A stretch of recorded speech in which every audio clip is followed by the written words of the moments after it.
ਵਾਹਿਗੁਰੂ ਜੀ ਕਾ ਖਾਲਸਾ ਵਾਹਿਗੁਰੂ ਜੀ ਕੀ ਫਤਿਹ। ਗੋਬਿੰਦੇ ਮੁਕੰਦੇ ਉਦਾਰੇ ਅਪਾਰੇ ਹਰਿਯੰ ਕਰਿਯੰ ਨਿਰਨਾਮੇ ਅਕਾਮੇ। ਗੋਬਿੰਦੇ ਮੁਕੰਦੇ ਉਦਾਰੇ ਅਪਾਰੇ ਹਰਿਯੰ ਕਰਿਯੰ ਨਿਰਨਾਮੇ ਅਕਾਮੇ। ਵਾਹਿਗੁਰੂ ਜੀ ਕਾ ਖਾਲਸਾ ਵਾਹਿਗੁਰੂ ਜੀ ਕੀ ਫਤਿਹ। ਅਸ਼ਟਾਵਕਰ ਗੀਤਾ ਦਾ 13ਵਾਂ ਅਧਿਆਇ ਤੇ ਕੋਸ਼ਿਸ਼ ਕਰਾਂਗੇ 14ਵਾਂ ਵੀ ਆਪਾਂ ਕਰ ਲਈਏ, ਪਰ ਡਿਪੈਂਡ ਕਰਦਾ ਮਹਾਰਾਜ ਕਿਵੇਂ ਕਥਾ ਕਰਾਉਂਦੇ ਆ। ਸੋ 13ਵਾਂ ਅਧਿਆਇ ਦਾ ਜਿਹੜਾ ਮੂਲ ਲਕਸ਼ ਹੈ ਉਹ ਹੈ ਆਨੰਦ ਨੂੰ ਸਮਝਣਾ। ਆਨੰਦ ਨੂੰ ਸਮਝਣਾ ਇੱਕ ਗੱਲ ਹੈ ਤੇ ਆਨੰਦ ਨੂੰ ਮਾਨਣਾ ਦੂਜੀ ਗੱਲ ਹੈ। ਗਿਆਨ ਜਿਵੇਂ ਆਪ ਜੀ ਨੂੰ ਪਤਾ ਹੀ ਹੈ ਦੋ ਪ੍ਰਕਾਰ ਦੇ ਨੇ, ਇੱਕ ਪਰੋਕਸ਼ ਤੇ ਅਪਰੋਕਸ਼। ਪਰੋਕਸ਼ ਹੈ ਜਿਹੜਾ ਆਪਾਂ ਪੜ੍ਹ ਰਹੇ ਹਾਂ ਸੁਣ ਰਹੇ ਹਾਂ। ਅਪਰੋਕਸ਼ ਉਹ ਹੈ ਜੋ ਤੁਹਾਨੂੰ ਅਭਿਆਸ ਦੇ ਨਾਲ ਦ੍ਰਿੜ ਹੋ ਜਾਂਦਾ ਹੈ, ਜਿਹਦਾ ਤੁਹਾਨੂੰ ਅਨੁਭਵ ਹੋ ਜਾਂਦਾ ਹੈ। ਸੋ ਅੱਜ ਆਪਾਂ ਆਨੰਦ ਦੇ ਬਾਰੇ ਸੁਣ ਰਹੇ ਹਾਂ ਤੇ ਸਾਡੇ ਵਿੱਚੋਂ ਕੋਈ ਇਹੋ ਜਿਹੇ ਸਿੱਖ ਹੋਣਗੇ ਜਿਨ੍ਹਾਂ ਨੇ ਆਨੰਦ ਮਾਣਿਆ ਵੀ ਹੈ ਤੇ ਆਨੰਦ ਮਾਣਦੇ ਵੀ ਨੇ। ਸੋ ਉਹਨਾਂ ਨੂੰ ਅਪਰੋਕਸ਼ ਗਿਆਨ ਹੈ। ਹਾਂਜੀ, ਤੇ ਆਓ ਸਰਵਣ ਕਰੀਏ ਜੀ। जन को वाच अकिंचन भवं स्वास्थ्यं कोऽपि नत्वे अप दुर्लभम त्याग आदेन विहाय अस्माद अहम आसे यदा सुखम। ਹਾਂ, ਤੇ ਜਦ ਕਿਸੇ ਦੇ ਮਨ ਦੇ ਵਿੱਚ ਇੱਛਾ ਪ੍ਰਗਟ ਹੁੰਦੀ ਹੈ ਕਿ ਮੈਂ ਪ੍ਰਭੂ ਦੀ ਪ੍ਰਾਪਤੀ ਕਰਨੀ ਹੈ, ਤਾਂ ਕਈ ਇਦਾਂ ਦੇ, ਕਿਉਂਕਿ ਪੂਰਲੇ ਸੰਸਕਾਰ ਇਦਾਂ ਦੇ ਉਹਨਾਂ ਦੇ ਮਨ ਦੇ ਵਿੱਚ ਦ੍ਰਿੜ ਹੁੰਦੇ ਨੇ, ਜਿਹਦੇ ਕਰਕੇ ਉਹ ਜਗਤ ਦਾ ਤਿਆਗ, ਘਰ ਗ੍ਰਸਤੀ ਦਾ ਤਿਆਗ ਕਰਕੇ ਵਨ ਦੇ ਵਿੱਚ ਜਾ ਕਰਕੇ ਸਾਧੂ ਭੇਖ ਅਪਣਾ ਲੈਂਦੇ ਨੇ। ਤੇ ਸਾਧੂਆਂ ਦੇ ਕਈ ਚਿੰਨ੍ਹ ਹੁੰਦੇ ਨੇ, ਕੋਈ ਭਸਮ ਲਗਾਉਂਦਾ ਹੈ, ਕੋਈ ਡੰਡਾ ਰੱਖਦਾ ਹੈ, ਕੋਈ ਲੰਗੋਟ ਬੰਨ੍ਹਦਾ ਹੈ, ਕੋਈ ਕੋਪੀਨ ਰੱਖਦਾ ਹੈ। ਇਹ ਸਾਧੂਆਂ ਦੇ ਚਿੰਨ੍ਹ ਨੇ। ਤੇ ਕਹਿੰਦੇ ਨੇ ਉਹਨਾਂ ਚਿੰਨ੍ਹਾਂ ਤੋਂ ਵੀ ਵਧੀਆ ਤੇ ਵੱਡਾ ਸੁੱਖ ਦੇਣ ਵਾਲਾ ਜੋ ਹੈ ਉਹ ਹੈ ਗਿਆਨ, ਗੁਰੂ ਦਾ ਗਿਆਨ। ਜਿਨ੍ਹਾਂ ਦੇ ਕੋਲ ਗੁਰੂ ਦਾ ਗਿਆਨ ਦਾ ਚਿੰਨ੍ਹ ਹੈ, ਉਹ ਚਾਹੇ ਗ੍ਰਸਥ ਜੀਵਨ ਦੇ ਵਿੱਚ ਹੋਣ ਚਾਹੇ ਸੰਨਿਆਸੀ ਹੋਣ, ਤੇ ਉਹਨਾਂ ਨੂੰ ਵੱਧ ਸੁੱਖ ਹੁੰਦਾ ਹੈ। ਸਿਰਫ ਗ੍ਰਸਥ ਨੂੰ ਅਪਣਾ ਕਰਕੇ ਜਾਂ ਵਾਨਪ੍ਰਸਥ ਹੋ ਕਰਕੇ ਕਿਸੇ ਨੂੰ ਸੁੱਖ ਤੇ ਆਨੰਦ ਦੀ ਪ੍ਰਾਪਤੀ ਨਹੀਂ ਹੁੰਦੀ, ਗੁਰੂ ਦੇ ਬਚਨਾਂ ਨੂੰ ਹਿਰਦੇ ਦੇ ਵਿੱਚ ਧਾਰ ਕੇ ਹੁੰਦੀ ਹੈ। ਸੋ ਇਹ ਹੁਣ ਮਹਾਰਾਜ ਦੀ ਕਿਰਪਾ ਹੈ ਤੇ ਸਿੱਖ ਦਾ ਉਦਮ ਹੈ ਕਿ ਉਹ ਬਚਨ ਅਪਣਾਉਣ ਲਈ ਤਿਆਰ ਹੈ ਕਿ ਨਹੀਂ। ਸੋ ਜਨਕ ਜੀ ਕਹਿੰਦੇ ਨੇ ਕਿ ਕੁਝ ਵੀ ਨਹੀਂ ਹੈ। ਦੋ ਪ੍ਰਕਾਰ ਦੇ ਜਿਹੜੇ ਵਿਚਾਰ ਨੇ ਨਾ, ਜਦ ਅਧਿਆਤਮ ਦੇ ਰਾਹ ਤੇ ਚੱਲਦੇ ਆ, ਦੋ ਪ੍ਰਕਾਰ ਦੇ ਵਿਚਾਰ ਹੁੰਦੇ ਨੇ। ਇੱਕ ਹੈ ਕਿ ਕੁਝ ਵੀ ਨਹੀਂ, ਸੰਸਾਰ ਨਾਸ਼ ਮਾਤਰ ਸਮਝਣਾ ਕਿ ਇਹ ਨਾਸ਼ਵਾਨ ਹੈ, ਇਹ ਭਸਮ ਹੈ, ਭਸਮ ਕੀ ਢੇਰੀ ਹੈ। ਇੱਕ ਵਿਚਾਰ ਹੈ। ਇਸ ਵਿਚਾਰ ਦੇ ਨਾਲ ਵਿਰਾਗ ਉਤਪੰਨ ਹੁੰਦਾ ਹੈ। ਤੇ ਇਹ ਬਹੁਤ ਜ਼ਰੂਰੀ ਹੈ ਕਿ ਸਟਾਰਟਿੰਗ ਦੇ ਜਿਹੜੇ ਅਵਸਥਾਵਾਂ ਨੇ, ਬ੍ਰਹਮ ਗਿਆਨ ਦੇ ਚਾਰ ਜਿਹੜੇ ਸਟੇਜਸ ਨੇ, ਅਵਸਥਾਵਾਂ ਨੇ, ਉਹਦੇ ਵਿੱਚ ਜਿਹੜਾ ਸਾਧੂ ਹੈ, ਜਿਹੜੀ ਸਾਧਨਾ ਕਰ ਰਿਹਾ ਹੈ, ਉਹ ਮਨ ਦੇ ਵਿੱਚ ਇਹ ਇੱਛਾ ਰੱਖੇ ਜਾਂ ਇਸ ਤਰੀਕੇ ਨਾਲ ਦ੍ਰਿੜ ਕਰੇ ਕਿ ਸੰਸਾਰ ਨਾਸ਼ਵਾਨ ਹੀ ਹੈ। ਤੇ ਅਸਲੀਅਤ ਵੀ ਇਹੀ ਹੈ ਕਿ ਸੰਸਾਰ ਨਾਸ਼ਵਾਨ ਹੈ, ਇਹਦਾ ਰੂਪ ਜਿਹੜਾ ਹਮੇਸ਼ਾ ਰਹਿਣ ਵਾਲਾ ਨਹੀਂ। ਪਰ ਜਦ ਬੰਦਾ ਬ੍ਰਹਮ ਗਿਆਨ ਦੀ ਅਵਸਥਾ ਨੂੰ ਸਿਖਰ ਤੱਕ ਪਹੁੰਚ ਜਾਂਦਾ, ਪੂਰਨ ਬ੍ਰਹਮ ਗਿਆਨੀ ਹੋ ਜਾਂਦਾ ਹੈ, ਉਹਨੂੰ ਫਿਰ ਇਸ ਜਗਤ ਦੇ ਵਿੱਚ ਹੀ ਈਸ਼ਵਰ ਪਰਮਾਤਮਾ ਦੇ ਦਰਸ਼ਨ ਹੁੰਦੇ ਨੇ। ਤੇ ਇਹ ਕਹਿਣਾ ਵੀ ਨਹੀਂ ਬਣਦਾ ਕਿ ਇਹ ਜਗਤ ਨਾਸ਼ਵਾਨ ਹੈ, ਕਿਉਂਕਿ ਪਰਮਾਤਮਾ ਦਾ ਜਿਹੜਾ ਰੂਪ ਹੈ ਫਿਰ ਉਹ ਨਾਸ਼ਵਾਨ ਵੀ ਨਹੀਂ ਹੁੰਦਾ। ਪਰ ਜਦ ਤੱਕ ਵੈਰਾਗ ਦੀ ਉਤਪਤੀ ਮਨ ਦੇ ਵਿੱਚ ਨਹੀਂ ਹੁੰਦੀ, ਤਦ ਤੱਕ ਪੂਰਨ ਬ੍ਰਹਮ ਗਿਆਨ ਵੀ ਨਹੀਂ ਹੁੰਦਾ। ਸੋ ਪਹਿਲਾ ਨਿਸ਼ੇਧ ਹੈ, ਜੋ ਵੀ ਅੱਖਾਂ ਦੇ ਨਾਲ ਸੁਣਦੇ ਆ, ਇੰਦਰੀਆਂ ਦੇ ਰਾਹੀਂ ਜੋ ਗਿਆਨ ਹੋ ਰਿਹਾ, ਇਹਨਾਂ ਸਾਰਿਆਂ ਦਾ ਨਿਸ਼ੇਧ ਹੈ ਕਿ ਇਹ ਸਭ ਕੁਝ ਝੂਠ ਹੈ। ਜਦ ਇਸ ਪ੍ਰਕਾਰ ਮਨ ਦੇ ਵਿੱਚ ਇੱਛਾ ਹੁੰਦੀ ਹੈ, ਇਹ ਵਿਚਾਰ ਦ੍ਰਿੜ ਹੋ ਜਾਂਦੇ ਨੇ ਕਿ ਸੰਸਾਰ ਨਾਸ਼ਵਾਨ ਹੈ। ਤੇ ਜੋ ਮੁਮੁਕਸ਼ੂ ਹੈ ਉਹ ਇਸ ਚੀਜ਼ ਦੀ ਭਾਲ ਕਰਦਾ ਹੈ ਕਿ ਕਿਹੜੀ ਚੀਜ਼ ਅਵਿਨਾਸ਼ੀ ਹੈ। ਫਿਰ ਉਹ ਅੰਦਰ ਦੇ ਰਾਹ ਦੇ ਉੱਤੇ ਚੱਲਦਾ ਹੈ, ਜਿਹੜੇ ਹਿਰਦੇ ਦਾ ਰਾਹ ਹੈ। ਫਿਰ ਹਿਰਦੇ ਦੇ ਵਿੱਚ ਉਹ ਕੋਸ਼ਿਸ਼ ਕਰਦਾ ਹੈ ਕਿ ਮੈਂ ਪ੍ਰਭੂ ਦੀ ਸਤਸੰਗਤ ਕਰਾਂ, ਨਾਮ ਦੀ ਸਤਸੰਗਤ ਕਰਾਂ। ਫਿਰ ਜਦੋਂ ਅੰਦਰ ਆਪਣੇ ਆਤਮਾ ਨੂੰ ਪਾ ਲੈਂਦਾ ਹੈ, ਆਤਮਾ ਦਾ ਆਨੰਦ ਮਾਣ ਲੈਂਦਾ ਹੈ, ਫਿਰ ਉਹੀ ਆਤਮਾ ਉਹਨੂੰ ਸਭ ਜਗ੍ਹਾ ਦਿਸਦਾ ਹੈ। ਫਿਰ ਆਤਮਾ ਦਾ ਆਪ ਜੀ ਨੂੰ ਪਤਾ ਹੈ ਕਿ ਸਰੂਪ ਜੋ ਹੈ ਕਿ ਉਹ ਨਾਸ਼ਵਾਨ ਨਹੀਂ ਹੈ। ਫਿਰ ਉਹਨੂੰ ਸੰਸਾਰ ਵੀ ਉਹੀ ਪ੍ਰਭੂ ਦਾ ਰੂਪ ਦਿਸਦਾ ਹੈ। ਇਵੇਂ ਮਹਾਰਾਜ ਜੀ ਬਾਣੀ ਦੇ ਵਿੱਚ ਵੀ ਕਹਿੰਦੇ ਨੇ ਕਿ ਪਰਮਾਤਮਾ ਦੇ ਦੋ ਰੂਪ ਨੇ। ਇੱਕ ਹੈ ਕਾਲ ਪੁਰਖ, ਦੂਜਾ ਹੈ ਅਕਾਲ ਪੁਰਖ। ਕਾਲ ਪੁਰਖ ਹੈ ਜੋ ਬਦਲਾਵ ਦੇ ਵਿੱਚ ਦਿਸਦਾ ਹੈ, ਜਿਹੜਾ ਬਾਹਰਲਾ ਢਾਂਚਾ ਉਹਦਾ ਬਣਦਾ ਤੇ ਢਲਦਾ ਦਿਸਦਾ ਹੈ। ਤੇ ਅਕਾਲ ਉਹ ਹੈ ਜੋ ਉਹਦੇ ਵਿੱਚ ਸਮਾਉਣ ਵਾਲਾ ਹੈ। ਉਹਦਾ ਆਕਾਰ ਨਾ ਕਿਸੇ ਨੇ ਦੇਖਿਆ ਹੈ, ਨਾ ਬਣਿਆ ਹੈ। ਉਹ ਨਿਰਾਕਾਰ ਸਰੂਪ ਹੈ। ਇਵੇਂ ਦੋਨੋਂ ਪਾਸੇ ਬ੍ਰਹਮ ਦੇ ਦਰਸ਼ਨ ਹੁੰਦੇ ਨੇ। ਸੋ ਜਨਕ ਜੀ ਇੱਥੇ ਕਹਿ ਰਹੇ ਨੇ ਅਸ਼ਟਾਵਕਰ ਜੀ ਨੂੰ ਕਿ ਜੋ ਉਹਨਾਂ ਦੀ ਮਨ ਦੀ ਅਵਸਥਾ ਹੈ, ਕਹਿ ਰਹੇ ਨੇ ਕਿ ਸੰਸਾਰ ਦੇ ਵਿੱਚ ਕੁਝ ਵੀ ਨਹੀਂ, ਤੇ ਉਹ ਸਾਧੂ ਜਿਹੜੇ ਕੋਪੀਨ ਭਾਵ ਸਾਧੂਆਂ ਦਾ ਜਿਹੜਾ ਚਿੰਨ੍ਹ ਹੈ ਉਹ ਧਾਰਨ ਕਰਦੇ ਨੇ, ਉਹਨਾਂ ਨੂੰ ਵੀ ਇਸ ਸੁੱਖ ਦੀ ਪ੍ਰਾਪਤੀ ਨਹੀਂ ਜੋ ਮੈਨੂੰ ਅਨੁਭਵ ਹੋ ਰਿਹਾ ਹੈ। ਇਹ ਵਿਚਾਰ ਦ੍ਰਿੜ ਕਰਕੇ, ਗੁਰੂ ਦੇ ਬਚਨ ਨੂੰ ਦ੍ਰਿੜ ਕਰਕੇ ਕਿ ਸੰਸਾਰ ਨਾਸ਼ਵਾਨ ਹੈ, ਇਸ ਇੱਛਾ ਨੂੰ ਮੈਂ ਰੱਖ ਕਰਕੇ ਰਾਜ ਵੀ ਕਰਦਾ ਹਾਂ ਤਾਂ ਵੀ ਮੈਨੂੰ ਮੈਲ ਨਹੀਂ ਲੱਗਦਾ। ਹਾਂਜੀ।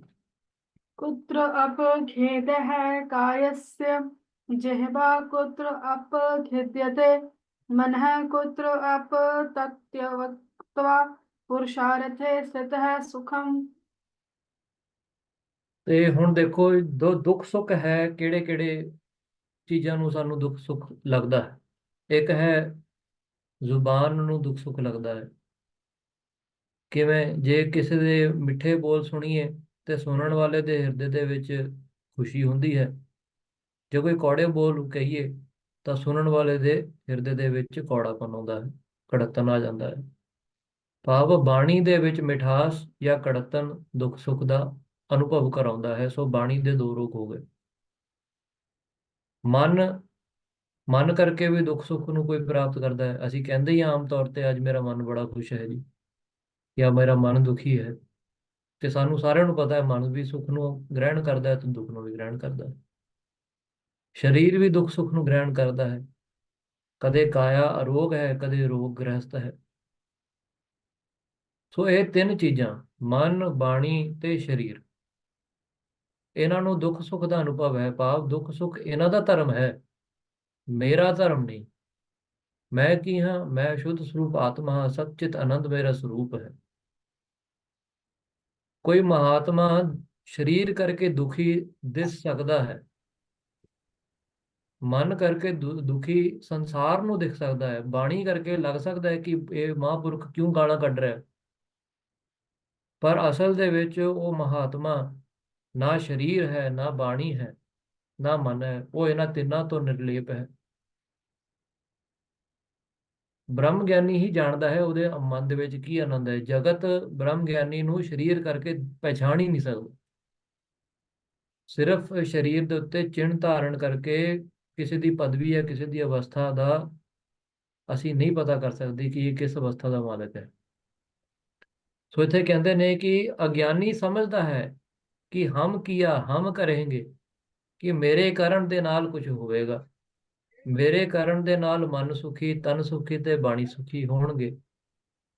ਪਰ ਗੁਰਬਾਣੀ ਨਹੀਂ ਕਹਿੰਦੀ ਇਹ ਗੱਲ, ਕਿਉਂਕਿ ਗੁਰਬਾਣੀ ਤਾਂ ਸਾਖਸ਼ਾਤ ਪ੍ਰਭੂ ਦਾ ਸਰੂਪ ਹੈ। ਉਹਨਾਂ ਨੇ ਸਾਨੂੰ ਸੱਚ ਦੱਸਣਾ ਹੈ। ਮਹਾਰਾਜ ਜੀ ਕਰਦੇ ਨੇ ਕਿ ਸਭ ਕੁਝ ਤਾਂ ਕਰਤੇ ਦੇ ਬਸ ਹੈ। ਅੱਗੇ ਕਹਿੰਦੇ ਨੇ ਕਿ ਦੁੱਖ ਸੁੱਖ ਇਹੋ ਜੀਓ ਬੱਧ ਹੈ, ਹਉਮੈ ਕਰਮ ਕਮਾਏ। ਦੁੱਖ ਸੁੱਖ ਸਭ ਕੁਝ ਇਹ ਆਪਾਂ ਵਿਚਾਰ ਕਰ ਲਿਆ ਕਿ ਮਨ ਦਾ, ਤਨ ਦਾ ਤੇ ਬਾਣੀ ਦਾ ਰੋਗ ਹੈ। ਆਤਮਾ ਨਿਰਲੇਪ ਹੈ। ਪਰ ਜੇ ਮੈਂ ਆਤਮਾ ਸਰੂਪ ਹਾਂ ਤੇ ਇਹ ਕਹਿਣਾ ਮੇਰਾ ਬਣਦਾ ਨਹੀਂ ਕਿ ਮੈਂ ਦੁਖੀ ਹਾਂ ਜਾਂ ਮੈਂ ਸੁਖੀ ਹਾਂ। ਸੋ ਇਸ ਕਰਕੇ ਕਈ ਮਹਾਂਪੁਰਖਾਂ ਜਾਂ ਕਈ ਗੁਰਸਿੱਖਾਂ ਦੇ ਬਚਨਾਂ ਤੋਂ ਆਪਾਂ ਇਹ ਸੁਣਦੇ ਹਾਂ ਕਿ ਆਨੰਦ ਮੰਗਲ, ਚੜ੍ਹਦੀ ਕਲਾ, ਉਹਨਾਂ ਨੂੰ ਇਸੇ ਚੀਜ਼ ਦਾ ਅਭਿਆਸ ਹੈ। ਤੇ ਇਹੀ ਕਹਿੰਦੇ ਨੇ, ਇਹੀ ਦੁਹਰਾਉਂਦੇ ਨੇ ਤੇ ਜਗਤ ਦੇ ਵਿੱਚ ਵੀ ਇਹੀ ਕਹਿੰਦੇ ਨੇ ਕਿ ਬਈ ਤੁਸੀਂ ਇਹਦਾ ਹੀ ਅਭਿਆਸ ਕਰੋ। ਠੀਕ ਹੈ ਜੀ। ਦੁੱਖ ਸੁੱਖ ਪੂਰਵ ਜਨਮ ਕੇ ਕੀਏ। ਜਿਵੇਂ ਜਿਵੇਂ ਅੰਤःਕਰਣ ਦੇ ਵਿੱਚ ਮੈਲ ਲੱਗੇ ਹੋਏ ਨੇ, ਪ੍ਰਾਰਬਧ ਸਾਡਾ ਲਿਖਿਆ ਹੋਇਆ ਹੈ।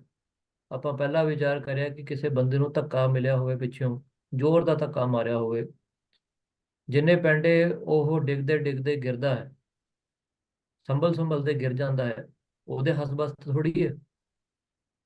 ਕਈ ਤਾਂ ਡਿੱਗਣ ਵੇਲੇ ਉੱਥੇ ਹੀ ਡਿੱਗ ਜਾਂਦੇ ਨੇ ਜਿੱਥੇ ਧੱਕਾ ਲੱਗਿਆ, ਕਈ 2-4 ਕਦਮ ਤੁਰ ਕਰਕੇ ਫਿਰ ਡਿੱਗਦੇ ਨੇ। ਇਹ ਤਾਂ ਹੁਣ ਧੱਕੇ ਦੇ ਉੱਤੇ ਕਿ ਕਿੰਨੇ ਜ਼ੋਰ ਦੇ ਨਾਲ ਧੱਕਾ ਲੱਗਿਆ। ਸੋ ਜਿਹੜੇ ਪਿੱਛੇ ਕਰਮਾਂ ਦੀ ਗਤੀ ਨੇ ਸਾਨੂੰ ਧੱਕਾ ਮਾਰਿਆ ਹੈ, ਉਸ ਗਤੀ ਦੇ ਨਾਲ ਅਸੀਂ ਜਾਵਾਂਗੇ ਹੀ ਜਾਵਾਂਗੇ, ਕੋਈ ਰੋਕ ਨਹੀਂ ਸਕਦਾ। ਸੋ ਜਿਵੇਂ ਪਿਛਲੇ ਆਪਾਂ ਕਰਮ ਕੀਤੇ ਨੇ ਉਸੇ ਅਨੁਸਾਰ ਸਾਨੂੰ ਦੁੱਖ ਸੁੱਖ ਨੂੰ ਜ਼ਰੂਰ ਝੇਲਣਾ ਪੈਣਾ, ਇਸ ਤੋਂ ਅਸੀਂ ਨਹੀਂ ਭੱਜ ਸਕਦੇ। ਚਾਹੇ ਸਾਨੂੰ ਬ੍ਰਹਮ ਗਿਆਨ ਦੀ ਅਵਸਥਾ ਵੀ ਮਿਲ ਜਾਵੇ, ਪਰ ਪ੍ਰਾਰਬਧ ਤਦ ਤੱਕ ਨਹੀਂ ਨਾਸ਼ ਹੁੰਦਾ, ਜਦ ਤੱਕ ਇਹ ਸਰੀਰ ਨਾਸ਼ ਨਹੀਂ ਹੁੰਦਾ। ਤਿੰਨ ਤਰੀਕੇ ਦੇ ਕਰਮ ਨੇ, ਇੱਕ ਸੰਚਿਤ ਕਰਮ ਹੈ, ਇੱਕ ਕਿਰਿਆਮਨ ਹੈ ਤੇ ਇੱਕ ਪ੍ਰਾਰਬਧ ਹੈ। ਜਿਹੜਾ ਗਿਆਨੀ ਹੈ ਸੰਚਿਤ ਕਰਮ ਤੇ ਕਿਰਿਆਮਨ ਕਰਮ ਇਹਨਾਂ ਦਾ ਨਾਸ਼ ਕਰ ਦਿੰਦਾ ਹੈ, ਪ੍ਰਾਰਬਧ ਨੂੰ ਸਹਿਨ ਕਰ ਲੈਂਦਾ ਹੈ। ਉਹਦੇ ਵਿੱਚ ਦੁੱਖ ਸੁੱਖ ਨਹੀਂ ਆਪਣਾ ਜਨਮ ਹੁੰਦਾ ਕਿ ਅੱਜ ਮੈਂ ਬਹੁਤ ਦੁਖੀ ਹਾਂ ਜਾਂ ਅੱਜ ਮੈਂ ਬਹੁਤ ਸੁਖੀ ਹਾਂ। ਉਹਨੂੰ ਜਿਵੇਂ ਪਰਮਾਤਮਾ ਨੇ ਦਿੱਤਾ ਹੈ ਉਹਨੂੰ ਸਹਿਣ ਕਰ ਲੈਂਦਾ ਤੇ ਕੁਰਲਾਉਂਦਾ ਨਹੀਂ, ਹਾਏ ਦਾ ਨਾਰਾ ਨਹੀਂ ਲਾਉਂਦਾ ਪਰਮਾਤਮਾ ਦੇ ਅੱਗੇ ਕਿ ਤੂੰ ਮੇਰੇ ਨਾਲ ਕੀ ਕਰਤਾ, ਕਿਉਂਕਿ ਉਹਨੂੰ ਪਤਾ ਹੈ ਦੁੱਖ ਸੁੱਖ ਪੂਰਬ ਜਨਮ ਕੇ ਕੀਏ। ਪਿਛਲੇ ਜਨਮਾਂ ਅਨੁਸਾਰ ਜਿਵੇਂ ਹਉਮੈ ਧਾਰ ਕਰਕੇ ਸੋਚਿਆ ਕਿ ਮੈਂ ਕਰਨ ਵਾਲਾ ਹਾਂ, ਉਹਦੇ ਅਨੁਸਾਰ ਮੈਨੂੰ ਹੁਣ ਚੋਟਾਂ ਖਾਣੀ ਪੈਣਗੀਆਂ। ਸੋ ਉਹਨੂੰ ਸਮਝ ਕਰਕੇ, ਉਹਨੂੰ ਸ਼ਰਧਾ ਰੱਖ ਕਰਕੇ ਪਰਮਾਤਮਾ ਦੇ ਨਾਮ ਜਪ ਕਰਕੇ ਦੁੱਖ ਸੁੱਖ ਦੇ ਵਿੱਚ ਸਮ ਅਵਸਥਾ ਨੂੰ ਧਾਰਨ ਕਰਦਾ ਹੈ। ਹਾਂਜੀ। कृतं किम अपनैव स्यादित संचित्य तत्त्वतः यदा यत् कर्तुम् आयात तत् कृत्वा आसे यथा सुखम। ਕਿਤੇ ਬਿਜਲੀ ਹੈ ਤੇ ਉਹੀ ਬਿਜਲੀ ਤਾਰ ਦੇ ਵਿੱਚ ਪੈ ਕਰਕੇ ਪੰਖੇ ਨੂੰ ਚਲਾਇਮਾਨ ਕਰਦੀ ਹੈ ਤੇ ਪੰਖਾ ਸਾਨੂੰ ਸੁੱਖ ਦਿੰਦਾ ਹੈ। ਕਿਤੇ ਉਹੀ ਬਿਜਲੀ ਹੈ ਤਾਰਾਂ ਦੇ ਰਾਹੀਂ ਜਾ ਕਰਕੇ ਹੀਟਰ ਦੇ ਵਿੱਚ ਆ ਕਰਕੇ ਉਹਨੂੰ ਗਰਮ ਕਰਕੇ ਸਾਨੂੰ ਸੁੱਖ ਦਿੰਦਾ ਹੈ ਤੇ ਠੰਡੀ ਹਵਾ ਵੀ ਦੇਣ ਵਾਲਾ ਹੈ। ਉਹੀ ਬਿਜਲੀ ਦੇ ਰਾਹੀਂ ਟੀਵੀ ਤੇ ਸਾਰੇ ਇਹ ਜਿਹੜੇ ਉਪਕਰਨ ਇਹ ਚੱਲਦੇ ਨੇ। ਤੇ ਹੁਣ ਇਹ ਬਿਜਲੀ ਦਾ ਗੁਣ ਸਮਝੀਏ ਕਿ ਬਿਜਲੀ ਕਰਤਾ ਹੈ ਕਿ ਇਹ ਜਿਹੜੇ ਯੰਤਰ ਨੇ ਉਹ ਕਰਤੇ ਨੇ। ਸਮਝੋ ਇਹਨੂੰ, ਕੌਣ ਕਰਤਾ ਹੈ ਇਹਨਾਂ ਦੇ ਵਿੱਚੋਂ, ਕਿਹਦੇ ਹੋਣ ਦੇ ਨਾਲ ਇਹ ਸਾਰੀਆਂ ਚੀਜ਼ਾਂ ਚੱਲ ਰਹੀਆਂ ਨੇ। ਬਿਜਲੀ ਕੱਲੇ ਬਿਜਲੀ ਕਰਕੇ ਚੱਲ ਰਿਹਾ ਹੈ ਜਾਂ ਯੰਤਰ ਕਰਕੇ ਵੀ ਚੱਲ ਰਿਹਾ ਹੈ। ਜੇ ਕੱਲੀ ਬਿਜਲੀ ਹੋਵੇ ਤੇ ਬਿਜਲੀ ਦਾ ਅਨੁਭਵ ਤਾਂ ਕਰ ਨਹੀਂ ਸਕਦੇ ਜਦ ਤੱਕ ਉਹ ਤਾਰ ਦੇ ਵਿੱਚ ਨਹੀਂ ਪੈਂਦੀ, ਤੇ ਕੱਲਾ ਤਾਰ ਹੋਵੇ ਬਿਜਲੀ ਦੇ ਨਾਲ ਤਦ ਵੀ ਉਹਦਾ ਅਨੁਭਵ ਨਹੀਂ ਕਰ ਸਕਦੇ ਜਦ ਤੱਕ ਉਹਦੇ ਨਾਲ ਕੋਈ ਯੰਤਰ ਨਾ ਜੁੜਿਆ ਹੋਵੇ।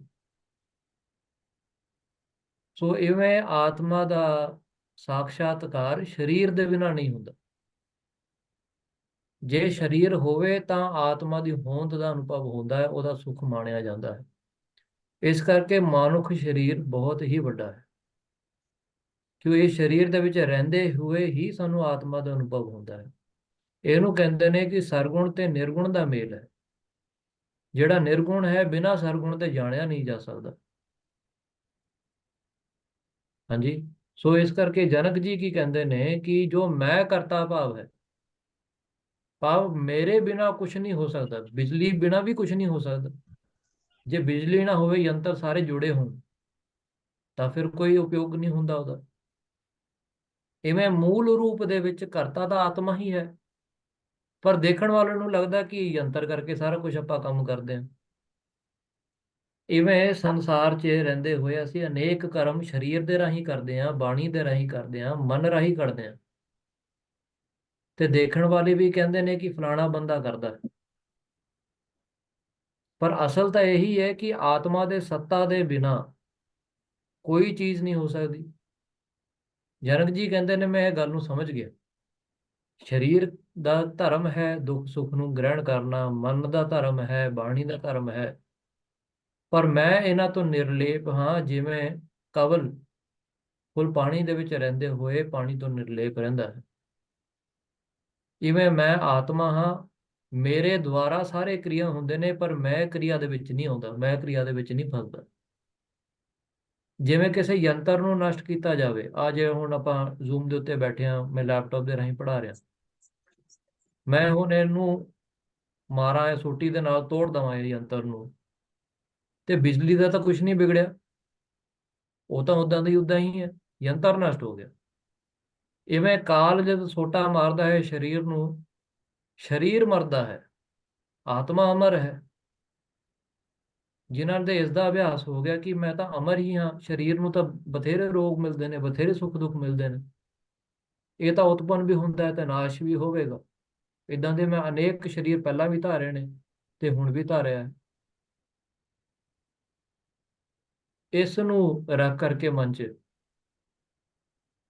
ਫਿਰ ਉਹ ਅਮਰ ਦੀ ਜਿਹੜੀ ਪਦਵੀ ਹੈ ਉਹਨੂੰ ਪਾਉਂਦਾ ਹੈ। ਕੋਈ ਮੈਨੂੰ ਇਹ ਗੱਲ ਸੁਣਾ ਰਿਹਾ ਸੀ, ਇਹ ਕਹਿੰਦਾ ਕਿ ਬੋਧੀਆਂ ਦਾ ਨਾ ਇੱਕ ਸਮਾਗਮ ਹੋਇਆ ਤੇ ਉੱਥੇ ਇੱਕ ਸਹਿਜਧਾਰੀ ਸੀਗਾ ਜਿਹੜਾ ਚਾਹੁੰਦਾ ਸੀ ਸੁਣਨਾ ਕਿ ਬੋਧੀ ਜਾਂ ਬੌਧ ਧਰਮ ਦੇ ਵਿੱਚ ਕੀ ਸਮਝਾਇਆ ਜਾਂਦਾ ਹੈ। ਤੇ ਉਹ ਸਹਿਜਧਾਰੀ ਹੋਣ ਕਰਕੇ ਉਹਨੇ ਆਪਣੇ ਸਿਰ ਦੇ ਉੱਤੇ ਪੱਗ ਨਹੀਂ ਸਜਾਇਆ ਤੇ ਸਿੱਖੀ ਦਾ ਉਹਦਾ ਕੋਈ ਚਿੰਨ੍ਹ ਨਹੀਂ ਸੀ, ਪਰ ਉਹਦੇ ਮਨ ਦੇ ਵਿੱਚ ਇੱਕ ਗੱਲ ਸੀ ਕਿ ਮਹਾਰਾਜ ਜੀ ਕਹਿੰਦੇ ਨੇ ਕਿ ਨਿਰਭਉ ਨਿਰਵੈਰ, ਤੇ ਸਿੱਖ ਉਹ ਹੈ ਕਿ ਜਿਹਨੂੰ ਕਾਲ ਦਾ ਵੀ ਡਰ ਨਹੀਂ, ਮ੍ਰਿਤਿੂ ਦਾ ਵੀ ਡਰ ਨਹੀਂ, ਕਿਉਂਕਿ ਮ੍ਰਿਤਿੂ ਦਾ ਸਰੀਰ ਦਾ ਧਰਮ ਹੈ, ਮਨ ਦਾ ਧਰਮ ਹੈ, ਬਾਣੀ ਦਾ ਧਰਮ ਹੈ। ਉਹਨੂੰ ਇਹ ਗੱਲ ਦਾ ਉਹਨੂੰ ਸੁਣਿਆ ਸੀ, ਉਹਨੂੰ ਪਰੋਕਸ਼ ਗਿਆਨ ਸੀ, ਅਪਰੋਕਸ਼ ਨਹੀਂ। ਤੇ ਬੋਧੀ ਬੜੀ ਚੀਜ਼ ਸਮਝਾ ਰਹੇ ਸੀ ਕਿ ਕਾਲ ਆਵੇਗਾ ਤੇ ਕਾਲ ਦੇ ਆਉਣ ਤੋਂ ਪਹਿਲਾਂ ਸਾਨੂੰ ਇਸ ਤਰੀਕੇ ਨਾਲ ਅਭਿਆਸ ਕਰਨਾ ਚਾਹੀਦਾ ਹੈ। ਤੇ ਅਸੀਂ ਸਾਰੇ ਕਾਲ ਤੋਂ ਡਰਦੇ ਹਾਂ, ਮੌਤ ਤੋਂ ਡਰਦੇ ਹਾਂ, ਇਸ ਕਰਕੇ ਸਾਨੂੰ ਇਹ ਉਪਾਅ ਕਰਨੇ ਜ਼ਰੂਰੀ ਹੈ। ਤੇ ਉਹਨਾਂ ਨੇ ਬੋਧੀਆਂ ਨੇ ਇਹ ਸਾਰੀ ਗੱਲ ਕਹਿਣ ਤੋਂ ਪਹਿਲਾਂ ਸਾਰਿਆਂ ਦੇ ਹੱਥ ਖੜੇ ਕਰਾਏ, ਪੁੱਛਿਆ ਕਿ ਬਈ ਮੌਤ ਤੋਂ ਕਿਹਨੂੰ ਡਰ ਲੱਗਦਾ ਹੈ। ਤੇ ਜ਼ਿਆਦਾਤਰ ਸਾਰਿਆਂ ਨੇ ਹੱਥ ਚੱਕ ਲਏ ਆਪਣੇ, ਤੇ ਉਹਨਾਂ ਨੇ ਜਿਹੜਾ ਸਮਾਗਮ ਕਰਾ ਰਹੇ ਸੀ ਉਹਨਾਂ ਨੇ ਦੇਖਿਆ ਕਿ ਇੱਕ ਬੰਦੇ ਨੇ ਆਪਣਾ ਹੱਥ ਨਹੀਂ ਚੱਕਿਆ। ਤੇ ਉਹ ਸਾਰੇ ਸੰਗਤ ਨੂੰ ਸੰਬੋਧਨ ਕਰਦੇ ਹੋਏ ਕਹਿੰਦੇ ਕਿ ਜਿਨ੍ਹਾਂ ਨੇ ਆਪਣੇ ਹੱਥ ਨਹੀਂ ਚੱਕੇ, ਜਾਂ ਤਾਂ ਉਹ ਮ੍ਰਿਤਿੂ ਨੂੰ ਜਾਣਦੇ ਨਹੀਂ, ਜਾਂ ਤਾਂ ਉਹ ਸਾਰੇ ਗੁਰੂ ਨਾਨਕ ਦੇ ਸਿੱਖ ਹੋਣਗੇ। ਭਾਵ ਬੋਧਿਆਂ ਨੂੰ ਇਹ ਗੱਲ ਪਤਾ ਹੈ ਕਿ ਜਿਹੜੇ ਗੁਰੂ ਨਾਨਕ ਦੀ ਬਾਣੀ ਨੂੰ ਸੁਣ ਲਵੇ, ਸਮਝ ਲਵੇ, ਉਹ ਕਦੇ ਮ੍ਰਿਤਿੂ ਤੋਂ ਡਰੂਗਾ ਹੀ ਨਹੀਂ। ਉਹ ਕਾਲ ਦੇ ਆਉਣ ਦੇ ਨਾਲ ਡਰਦਾ ਨਹੀਂ, ਕਿਉਂਕਿ ਉਹਦਾ ਅਭਿਆਸ ਹੀ ਇੰਨਾ ਹੋ ਚੁੱਕਿਆ ਕਿ ਉਹ ਆਤਮਾ ਦੇ ਵਿੱਚ ਸਥਿਤ ਹੈ। ਸੋ ਜਨਕ ਜੀ ਵੀ ਇਹੀ ਕਹਿੰਦੇ ਨੇ ਕਿ ਮੈਂ ਜਾਣ ਚੁੱਕਿਆ ਹਾਂ ਕਿ ਨਾ ਮੈਂ ਸਰੀਰ ਹਾਂ, ਨਾ ਮੈਂ ਮਨ ਹਾਂ, ਨਾ ਮੈਂ ਬਾਣੀ ਹਾਂ, ਮੇਰਾ ਆਤਮਾ ਦੇ ਵਿੱਚ ਇੰਨਾ ਅਭਿਆਸ ਹੈ, ਮੈਂ ਉੱਥੇ ਸਥਿਤ ਹਾਂ। ਤੇ ਗੁਰਬਾਣੀ ਕੀ ਕਹਿ ਰਹੀ ਹੈ? ਕਰਤਾ ਕਰੇ ਕਰਾਵੈ ਸੋਏ। ਜੋ ਕਰਤਾ ਪੁਰਖ ਸਾਨੂੰ ਪ੍ਰਾਰਬੱਧ ਕਰਮ ਦੇ ਵਿੱਚ ਉਹਨੇ ਲਿਖਤਾ, ਉਹ ਕੁਛ ਸਰੀਰ ਦੇ ਦੁਆਰਾ, ਮਨ ਦੇ ਦੁਆਰਾ, ਬਾਣੀ ਦੇ ਦੁਆਰਾ ਹੁੰਦਾ ਹੈ।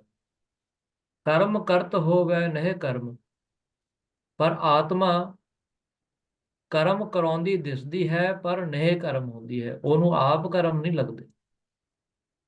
ਜਿਵੇਂ ਬਿਜਲੀ ਦੇ ਦੁਆਰਾ ਸਾਰੇ ਯੰਤਰ ਚੱਲਦੇ ਨੇ, ਯੰਤਰਾਂ ਦੁਆਰਾ ਆਪਾਂ ਕੰਮ ਕਰਦੇ ਦਿਖਦੇ ਆ, ਪਰ ਬਿਜਲੀ ਦਾ ਆਪਣਾ ਕੋਈ ਧਰਮ ਨਹੀਂ। ਇਹਨੂੰ ਜਿੱਥੇ ਪਾ ਦੋ ਉਸ ਤਰੀਕੇ ਨਾਲ ਯੰਤਰ ਨੂੰ ਚਲਾ ਦੂਗੀ। ਹਾਂਜੀ। कर्म नैश कर्म्य निर्बंध भावाः देहस्थ योग नः संयोग अयोग विरहात अहं आसे यथा सुखम।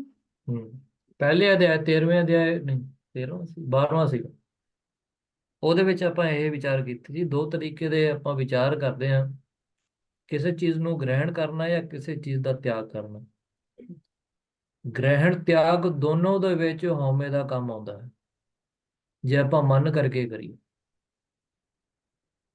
ਜੋ ਸੁਭਾਵਿਕ ਹੀ ਸਰੀਰ, ਮਨ ਤੇ ਬਾਣੀ ਦੇ ਨਾਲ ਹੁੰਦਾ ਹੈ, ਜੇ ਉਹਨੂੰ ਹੋਣ ਦਈਏ, ਉਹ ਪਰਮਾਤਮਾ ਦੀ ਇੱਛਾ ਤੇ ਹੁਕਮ ਕਰਾਉਂਦੀ ਹੈ। ਪਰ ਜਦ ਉਹ ਕਰਮ ਹੋ ਰਿਹਾ ਹੋਵੇ ਤੇ ਆਪਾਂ ਮੈਂ ਜੋੜ ਲਈਏ ਤੇ ਉਹ ਹਉਮੈ ਕਹਿਲਾਉਂਦੀ ਹੈ। ਸੋ ਕਰਮ ਨਿਸ਼ਕਰਮ ਦੇ ਬੰਧਨ ਯੁਕਤ ਸੁਭਾਅ ਵਾਲੇ ਯੋਗੀ ਜਿਹੜੇ ਨੇ, ਉਹ ਯੋਗੀ ਜੋ ਇਹ ਨਹੀਂ ਸੋਚਦੇ ਕਿ ਮੈਂ ਕਿਸ ਚੀਜ਼ ਨੂੰ ਅਪਣਾਵਾਂ ਤੇ ਕਿਸੇ ਚੀਜ਼ ਦਾ ਤਿਆਗ ਕਰਾਂ, ਉਹ ਦੇਹ ਵਿੱਚ ਅਸਥਿਤ ਵਾਲੇ ਹੁੰਦੇ ਨੇ। ਭਾਵ ਦੇਹ ਦੇ ਨਾਲ ਉਹਨਾਂ ਦਾ ਕੋਈ ਲੈਣਾ ਦੇਣਾ ਨਹੀਂ, ਦੇਹ ਦੀ ਆਸਕਤੀ ਵਿਰਕਤੀ ਤੋਂ ਬਾਹਰ ਮੈਂ ਸੁਖੀ ਅਸਥਿਤ ਹਾਂ। ਭਾਵ ਮੈਂ ਹੁਣ, ਰਾਜਾ ਜਨਕ ਜੀ ਕਹਿ ਰਹੇ ਨੇ, ਮੈਂ ਨਾ ਕਿਸੇ ਚੀਜ਼ ਦਾ ਗ੍ਰਹਿਣ ਕਰਨਾ ਚਾਹੁੰਦਾ ਹਾਂ, ਨਾ ਮੈਂ ਕਿਸੇ ਚੀਜ਼ ਦਾ ਤਿਆਗ ਕਰਨਾ ਚਾਹੁੰਦਾ। ਇਸ ਗੱਲ ਨੂੰ ਸਮਝੋ, ਇਹ ਬਹੁਤ ਵੱਡੀ ਗੱਲ ਹੈ। ਆਪਾਂ ਤਾਂ ਹਰ ਵੇਲੇ ਕੋਈ ਨਾ ਕੋਈ ਚੀਜ਼ ਦਾ ਤਿਆਗ ਤੇ ਗ੍ਰਹਿਣ ਸੋਚਦੇ ਹਾਂ। ਹਾਂਜੀ, ਇੰਨੇ ਮੈਂ ਮਾਲਾ ਕਰ ਲਵਾਂ, ਇੰਨੇ ਬਾਹਰ ਕਰ ਲਵਾਂ ਤੇ ਇਹਦੇ ਨਾਲ ਮੇਰੀ ਮੋਕਸ਼ ਹੋ ਜਾਊਗੀ। ਇਹ ਵੀ ਗ੍ਰਹਿਣ ਕਰਨਾ ਹੈ, ਕਿਉਂਕਿ ਇਹਦੇ ਵਿੱਚ ਮੈਂ ਜੁੜਿਆ ਹੋਇਆ, ਮੇਰਾ ਮੋਕਸ਼। ਜੇ ਮੈਂ ਨਾ ਕਰਾਂ ਤੇ ਮੇਰੀ ਹਾਨੀ। ਪਰ ਜਿਹੜੇ ਇਹਨਾਂ ਦੋਨਾਂ ਦੇ ਵਿੱਚ ਨਹੀਂ ਹੈ, ਉਹ ਸੁਦੇ ਸਿੱਧ ਮੋਕਸ਼ ਦਾ ਹੀ ਰੂਪ ਨੇ। ਹਾਂਜੀ। अर्थ अनर्थो न मे स्थित्या गत्या न शयनेन वा तिष्ठन् गच्छन् स्वपन् तस्मात् अहं आसे यदा सुखम्। ਜੋ ਕੋਈ ਖੇਡ ਨੂੰ ਖੇਡਦਾ ਦੇਖੇ, ਜਿਹੜੇ ਦੇਖਣ ਵਾਲੇ, ਆਪਾਂ ਜਦ ਖੇਡ ਦੇ ਮੈਦਾਨ ਦੇ ਵਿੱਚ ਜਾਂਦੇ ਹਾਂ ਤੇ ਕਈ ਬੰਦੇ ਨਹੀਂ ਖੇਡਦੇ ਗੇ, ਪਰ ਉਹ ਦੇਖਣ ਆਏ ਹੁੰਦੇ ਜੀ ਕਿਵੇਂ ਖੇਡਦੇ ਆ ਸਾਰੇ। हाँ जी हाँ जी। जपनीत। ਤੇ ਜਦੋਂ ਦੇਖਣ ਆਉਂਦੇ ਨੇ, ਜਿਹੜੇ ਖੇਡ ਰਹੇ ਨੇ, ਕੌਣ ਥੱਕਦਾ ਹੈ? ਦੇਖਣ ਵਾਲਾ ਥੱਕ ਜਾਂਦਾ ਜਾਂ ਖੇਡਣ ਵਾਲੇ ਥੱਕਦੇ ਆ? ਤੇ ਕੌਣ ਉਹਦਾ ਵੱਧ ਆਨੰਦ ਲੈਂਦਾ, ਖੇਡਣ ਵਾਲਾ ਕਿ ਦੇਖਣ ਵਾਲਾ? ਦੇਖਣ ਵਾਲਾ ਹੁੰਦਾ ਹੈ ਸੁਖੀ ਹਮੇਸ਼ਾ। ਨਾ ਉਹ ਥੱਕਦਾ ਹੈ, ਨਾ ਉਹਨੂੰ ਕੋਈ ਚੋਟ ਸੱਟ ਲੱਗਦੀ ਹੈ। ਉਹ ਆਪਣਾ ਆਨੰਦ ਮਾਣਦਾ ਤੇ ਚੱਲ ਜਾਂਦਾ। ਸੋ ਦੇਖਣ ਵਾਲਾ ਸੁਖੀ ਹੈ। ਇਵੇਂ ਹੀ ਸਰੀਰ ਦੇ ਰਾਹੀਂ ਦੁੱਖ ਸੁੱਖ ਦੇ ਅਨੇਕ ਕਰਮ ਕੀਤੇ ਜਾ ਰਹੇ ਨੇ। ਮਨ ਦੇ ਰਾਹੀਂ ਵੀ ਕੀਤੇ ਜਾ ਰਹੇ ਨੇ। ਮਨ ਦੇ ਵਿੱਚ ਚੰਗੇ ਮਾੜੇ ਵਿਚਾਰ ਆਈ ਜਾਂਦੇ ਨੇ। ਬਾਣੀ ਦੇ ਰਾਹੀਂ ਵੀ ਚੰਗਾ ਮਾੜਾ ਬੋਲ ਹੁੰਦਾ ਹੈ। ਪਰ ਮੈਂ ਆਤਮਾ, ਮੈਂ ਇਹਨਾਂ ਦਾ ਸਾਖੀ ਹਾਂ, ਦੇਖਣ ਵਾਲਾ ਹਾਂ। ਗੁਰੂ ਗੋਬਿੰਦ ਸਿੰਘ ਜੀ ਮਹਾਰਾਜ ਵੀ ਇਹੀ ਕਹਿੰਦੇ ਨੇ, ਮੈਂ ਹੂੰ ਪਰਮ ਪੁਰਖ ਕਾ ਦਾਸਾ, ਦੇਖਣ ਆਇਓ ਜਗਤ ਤਮਾਸਾ। ਦੋ ਜਗਤ ਨੇ ਨਾ, ਦੋ ਸੰਸਾਰ ਨੇ। ਇੱਕ ਤਾਂ ਪਿੰਡ ਜਿਹੜਾ ਹੈ ਉਹ ਜਗਤ ਹੈ, ਦੂਜਾ ਜੋ ਸੰਸਾਰ ਸਾਨੂੰ ਬਾਹਰ ਦਿਖ ਰਿਹਾ ਹੈ, ਇੱਕ ਉਹ ਹੈ। ਹੁਣ ਗੁਰੂ ਗੋਬਿੰਦ ਸਿੰਘ ਜੀ ਮਹਾਰਾਜ ਦੋਨਾਂ ਦਾ ਹੀ ਵਰਣਨ ਕਰ ਰਹੇ ਨੇ ਕਿ ਮੈਂ ਇਹ ਸਰੀਰ ਦੇ ਕਰਮ ਵੀ ਦੇਖਣ ਵਾਲਾ ਹਾਂ। ਇਸ ਕਰਕੇ ਵਾਹਿਗੁਰੂ ਜੀ ਕਾ ਖਾਲਸਾ ਹੈ ਤੇ ਵਾਹਿਗੁਰੂ ਜੀ ਕੀ ਹੀ ਫਤਿਹ ਹੈ। ਹਮੇਸ਼ਾ ਹੀ ਆਤਮਾ ਦਾ ਹੀ ਜਿੱਤ ਹੈ, ਚਾਹੇ ਜੋ ਮਰਜ਼ੀ ਜਿੱਤ ਜਾਵੇ। ਸੰਸਾਰ 'ਚ ਜੋ ਵੀ ਹੋ ਰਿਹਾ ਹੋਵੇ, ਉਹਦੇ ਵਿੱਚ ਵਾਹ ਵਾਹ ਤਾਂ ਅਕਾਲ ਪੁਰਖ ਦੀ ਹੀ ਹੈ। ਇਵੇਂ ਬ੍ਰਹਮ ਗਿਆਨੀ ਆਪਣੇ ਕਰਮਾਂ ਨੂੰ ਜਾਂ ਸਰੀਰ ਦੇ ਰਾਹੀਂ ਜੋ ਕਰਮ ਹੋ ਰਹੇ ਨੇ ਉਹਨੂੰ ਦੇਖਣ ਵਾਲਾ ਹੁੰਦਾ, ਉਹਦੇ ਵਿੱਚ ਫਸਦਾ ਨਹੀਂ। ਹਾਂਜੀ, ਗੁਰਬਾਣੀ ਦਾ ਸੰਦੇਸ਼, ਨਾ ਇਸ ਪਿੰਡ ਨਾ ਰਕ ਤੂ ਰਾਤੀ। ਕਿ ਜੋ ਆਤਮਾ ਹੈ ਨਾ ਕਿਸੇ ਸਰੀਰ ਦੇ ਨਾਲ ਬਣਿਆ ਹੈ, ਨਾ ਉਹ ਰਕਤ ਤੇ ਰਾਤੀ ਭਾਵ ਖੂਨ ਦੇ ਤੇ ਪਿਤਾ ਦੇ ਬਿੰਦ ਦੇ ਨਾਲ ਨਹੀਂ ਬਣਿਆ, ਉਹ ਤਾਂ ਸਰੀਰ ਬਣਿਆ ਹੈ। ਨਾ ਇਸ ਹਰਕ ਨਹੀਂ ਇਸ ਸੋਗ। ਆਤਮਾ ਨੂੰ ਨਾ ਕਦੇ ਕੋਈ ਹਰਕ ਹੈ ਨਾ ਸੋਗ ਹੈ। ਆਤਮਾ ਅਡੋਲ ਨਾ ਡੋਲਈ, ਕਿਉਂਕਿ ਉਹ ਸਰੀਰ ਨਹੀਂ ਹੈ, ਨਾ ਉਹ ਬਾਣੀ ਹੈ, ਨਾ ਮਨ ਹੈ, ਇਸ ਕਰਕੇ ਡੋਲਦਾ ਨਹੀਂ। ਇਹਨਾਂ ਨੂੰ ਸੱਤਾ ਦੇਣ ਵਾਲਾ ਹੈ, ਇਹਨਾਂ ਨੂੰ ਚਲਾਉਣ ਵਾਲਾ ਹੈ। ਹਾਂਜੀ। स्वप्तो न अस्त में हान है सिद्ध यत्नुत है न वा नाश है उलाश है विहाय अस्मात् अहम आसे यदा सुखम। ਤੇ ਜਿਹੜੇ ਤਾਂ ਅੰਮ੍ਰਿਤ ਵੇਲੇ ਜਾਗਦੇ ਨੇ, ਮੈਂ ਉਹਨਾਂ ਦੇ ਖਿਲਾਫ ਨਹੀਂ। ਇਹ ਨਾ ਸੋਚੋ ਕਿ ਮੈਂ ਹੁਣ ਜਿਹੜਾ ਵਚਨ ਬੋਲਣ ਵਾਲਾ ਕਿ ਆਪ ਜੀ ਨੂੰ ਅੰਮ੍ਰਿਤ ਵੇਲੇ ਤੋੜਨ ਲਈ ਕਹਿ ਰਿਹਾ, ਨਹੀਂ। ਇਹਨੂੰ ਸਮਝਣ ਲਈ ਮੈਂ ਕਹਿ ਰਿਹਾ। ਰਾਜਾ ਜਨਕ ਜੀ ਕਹਿੰਦੇ ਨੇ ਕਿ ਸੋਣਾ ਜਾਂ ਜਤੀਸ਼ੀਲ ਹੋਣਾ, ਯਤਨਸ਼ੀਲ ਹੋਣਾ ਸਰੀਰ ਦੇ ਕਰਮ ਹਨ। ਜੋ ਲਾਭ ਹਾਨੀ ਦੇ ਗੇੜ ਵਿੱਚ ਰਹਿੰਦਾ ਹੈ, ਪਰੰਤੂ ਦੇਹੀ ਮੈਂ ਜੋ ਰਹਿ ਅਲਿਪਤਾ, ਤਿਸ ਜਨ ਕੀ ਪੂਰਨ ਕਾਲੀ ਹੈ। ਕੀ ਸਮਝੇ? ਭਾਵ ਜਿਹੜੇ ਅੰਮ੍ਰਿਤ ਵੇਲੇ ਜਾਗ ਕਰਕੇ ਇਹ ਸੋਚ ਲੈਣ ਕਿ ਮੈਂ ਤਾਂ ਬਈ ਜਾਗ ਗਿਆ ਤੇ ਮੇਰੇ ਨਾਲ ਦਾ ਜਿਹੜਾ ਬੰਦਾ ਹੈ ਉਹ ਸੌਂਦਾ ਰਹਿ ਗਿਆ, ਤੇ ਇਹਦੇ ਵਿੱਚ ਮੇਰੀ ਵਡਿਆਈ ਦੇਖੋ, ਮੈਂ ਤਾਂ ਵੱਡਾ ਸਿੱਖ ਹਾਂ। ਤੇ ਗਿਆਨੀ ਤਾਂ ਕਹਿੰਦੇ ਨੇ ਇਸ ਤੋਂ ਭਲਾ ਭਾਈ ਤੂੰ ਸੌਂਦਾ ਹੀ ਰਹਿੰਦਾ ਤਾਂ ਚੰਗਾ ਸੀ। ਘੱਟੋ ਘੱਟ ਉਹਦੇ ਮਨ ਦੇ ਵਿੱਚ ਮੈਲ ਤਾਂ ਨਹੀਂ ਲੱਗਦੀ ਹਉਮੈ ਦੀ। ਤੇ ਜਿਹੜਾ ਉੱਠ ਕਰਕੇ, ਉਹਦਾ ਤਾਂ ਅਭਿਆਸ ਇਹ ਹੋਣਾ ਚਾਹੀਦਾ ਸੀ ਕਿ ਮੈਂ ਆਪਣੇ ਹਉਮੈ ਨੂੰ ਗਵਾਉਣਾ। ਜੇ ਉੱਠ ਕਰਕੇ ਇਹਦਾ ਹੀ ਅਭਿਆਸ ਕਰ ਲਿਆ ਹਉਮੈ ਨੂੰ ਵਧਾਉਣ ਦਾ, ਤੇ ਇਹ ਤਾਂ ਕੁੰਚਰ ਇਸ਼ਨਾਨ ਹੋ ਗਿਆ, ਜਿਵੇਂ ਹਾਥੀ ਨਦੀ ਦੇ ਵਿੱਚ ਇਸ਼ਨਾਨ ਕਰਕੇ ਬਾਹਰ ਨਿਕਲਦੇ ਸਾਰੀ ਫਿਰ ਮਿੱਟੀ ਪਾ ਲੈਂਦਾ। ਇਵੇਂ ਰਾਜਾ ਜਨਕ ਜੀ ਕਹਿੰਦੇ ਨੇ, ਸੌਣ ਲੱਗੇ ਸੌਂਦੇ ਹੋਏ ਜਾਂ ਜਾਗਣ ਦੇ ਵਿੱਚ ਮੇਰੇ ਵਿੱਚ ਮੈਂ ਮਮਤਾ ਤੇ ਹੰਗਤਾ ਜੋ ਹੈ ਮੇਰੇ ਵਿੱਚ ਹੈ ਨਹੀਂ ਹੁਣ। ਮੈਂ ਇਹ ਦੇਖਦਾ ਹਾਂ ਕਿ ਜੋ ਮੇਰੇ ਸਰੀਰ ਦੇ ਰਾਹੀਂ ਹੋ ਰਿਹਾ ਹੈ, ਮਨ ਦੇ ਰਾਹੀਂ ਹੋ ਰਿਹਾ ਹੈ, ਬਾਣੀ ਦੇ ਰਾਹੀਂ ਹੋ ਰਿਹਾ ਹੈ, ਇਹ ਸਭ ਕਰਤਾ ਪੁਰਖ ਅਕਾਲ ਪੁਰਖ ਜੀ ਕਰਾ ਰਹੇ ਨੇ। ਇਹਦੇ ਵਿੱਚ ਮੈਂ ਕਿਤੇ ਵੀ ਨਹੀਂ। ਜੇ ਮੇਰੇ ਵੱਲੋਂ ਅੰਮ੍ਰਿਤ ਵੇਲੇ ਉੱਠਿਆ ਜਾ ਰਿਹਾ ਹੈ, ਸਰੀਰ ਵੱਲੋਂ ਉੱਠਿਆ ਜਾ ਰਿਹਾ ਹੈ, ਮਨ ਬਾਣੀ ਦੇ ਨਾਲ ਜੁੜ ਰਿਹਾ ਹੈ, ਤੇ ਬਾਣੀ ਦੇ ਨਾਲ ਮੁਖ ਦੇ ਨਾਲ ਮੈਂ ਨਾਮ ਜਪ ਰਿਹਾ ਹਾਂ, ਇਹਦੇ ਵਿੱਚ ਮੇਰਾ ਕੋਈ ਕਰਨਾ ਨਹੀਂ। ਇਹ ਅਕਾਲ ਪੁਰਖ ਕਰਾ ਰਿਹਾ ਹੈ ਤਾਂ ਹੋ ਰਿਹਾ ਹੈ। ਸੋ ਇਸ ਤਰੀਕੇ ਦਾ ਅਭਿਆਸ ਰਾਜਾ ਜਨਕ ਜੀ ਦਾ ਹੋ ਚੁੱਕਿਆ ਹੈ। ਹਾਂਜੀ। सुख अदरूपाः नियमं भावेश आलोक्य भूर्षः शुभ शुभे विहाय अस्मात् अहम आसे यथा सुखम। ਸੋ ਜੋ ਅਕਾਲ ਪੁਰਖ ਜੋ ਮੈਥੋਂ ਕਰਾ ਰਿਹਾ ਹੈ, ਉਹਦੇ ਕਰਕੇ ਜੇ ਸਰੀਰ ਨੂੰ ਦੁੱਖ ਸੁੱਖ ਦਾ ਵੀ ਅਨੁਭਵ ਹੋ ਰਿਹਾ ਹੈ, ਉਹਦੇ ਨਾਲ ਮੇਰਾ ਕੋਈ ਲੈਣਾ ਦੇਣਾ ਨਹੀਂ। ਜੋ ਉਹ ਮੈਨੂੰ ਦਿੰਦਾ ਹੈ, ਮੈਂ ਉਹਦੇ ਵਿੱਚ ਉਹਦੀ ਰਜ਼ਾ ਦੇ ਵਿੱਚ ਖੁਸ਼ ਹਾਂ, ਕਿਉਂਕਿ ਉਹਨੂੰ ਪਾਉਂਦਾ ਹੈ। ਜਦ ਇਸ ਪ੍ਰਕਾਰ ਦਾ ਅਭਿਆਸ ਹੋ ਗਿਆ ਨਾ, ਇਹਦੇ ਵਿੱਚ ਕਿਰਿਆਮਨ ਕਰਮ ਨਹੀਂ ਹੁੰਦੇ। ਕਿਰਿਆਮਨ ਕਰਮ ਹਉਮੈ ਨੂੰ ਰੱਖ ਕਰਕੇ ਹੁੰਦਾ ਹੈ। ਜਦ ਹੁਕਮ ਨੂੰ ਮੰਨ ਲਿਆ, ਫਿਰ ਕਿਰਿਆਮਨ ਕਰਮ ਨਹੀਂ ਹੁੰਦੇ, ਕਿਉਂਕਿ ਦੁੱਖ ਸੁੱਖ ਨੂੰ ਸਭ ਮੰਨ ਲਿਆ। ਸੰਚਿਤ ਦੇ ਵਿੱਚ ਕੁਝ ਜੁੜਦੇ ਨਹੀਂ, ਤੇ ਨਾਮ ਜਪ ਕੇ ਉਹਦਾ ਵੀ ਨਾਸ਼ ਹੋ ਜਾਂਦਾ ਹੈ ਜਦ ਗਿਆਨ ਹੋ ਜਾਵੇ। ਤੇ ਬਰਾਬਰ ਤਾਂ ਤੁਸੀਂ ਸਹਿਨ ਕਰ ਹੀ ਲਿਆ ਇਸ ਜਨਮ ਦੇ ਵਿੱਚ। ਫਿਰ ਜਦ ਕਰਮ ਹੀ ਹੈ ਨਹੀਂ, ਤੇ ਫਿਰ ਅਗਲੀ ਦੇਹੀ ਕਿਹਦੀ ਮਿਲੂਗੀ? ਕਰਮਾਂ ਕਰਕੇ ਤਾਂ ਦੇਹ ਦੀ ਪ੍ਰਾਪਤੀ ਹੁੰਦੀ ਹੈ। ਸੋ ਫਿਰ ਉਹ ਪਰਮਾਤਮਾ ਦੇ ਵਿੱਚ ਸਥਿਤ ਹੋ ਜਾਂਦਾ ਹੈ। ਇਹਦੇ ਪਿੱਛੇ ਵੀ ਦੋ ਕਾਰਨ ਬਣਦੇ ਨੇ। ਇਹਨੂੰ ਸੁਣੋ। ਕਈ ਅਭਿਆਸੀ ਅਭਿਆਸ ਕਰਕੇ ਗਿਆਨ ਦੀ ਅਵਸਥਾ ਦੇ ਵਿੱਚ ਪਾ ਕਰਕੇ ਵੀ ਉਹਨਾਂ ਦਾ ਸੂਖਮ ਹਉਮੈ ਜੋ ਹੈ ਨਾ, ਉਹ ਆ ਜਾਂਦਾ ਹੈ। ਸੂਖਮ ਹਉਮੈ ਕੀ ਹੁੰਦਾ ਹੈ ਕਿ ਮੈਂ ਫਿਰ ਜਗਤ ਦੇ ਵਿੱਚ ਆਵਾਂ ਤੇ ਜਗਤ ਦੇ ਕਲਿਆਣ ਦੇ ਲਈ ਮੈਂ ਨਾਮ ਜਪਾਵਾਂ, ਜਾਂ ਮੈਂ ਚੰਗੇ ਕਰਮ ਕਰਾਵਾਂ, ਲੋਕਾਂ ਤੋਂ ਉਹਨਾਂ ਨੂੰ ਉਪਦੇਸ਼ ਦੇਵਾਂ। ਇਹ ਜਿਹੜਾ ਸੂਖਮ ਹਉਮੈ ਹੈ, ਇਹ ਵੀ ਪਰਮਾਤਮਾ ਵੱਲੋਂ ਦਿੱਤਾ ਗਿਆ ਹੈ, ਕਿਉਂਕਿ ਜਨ ਪਰਉਪਕਾਰੀ ਆਏ।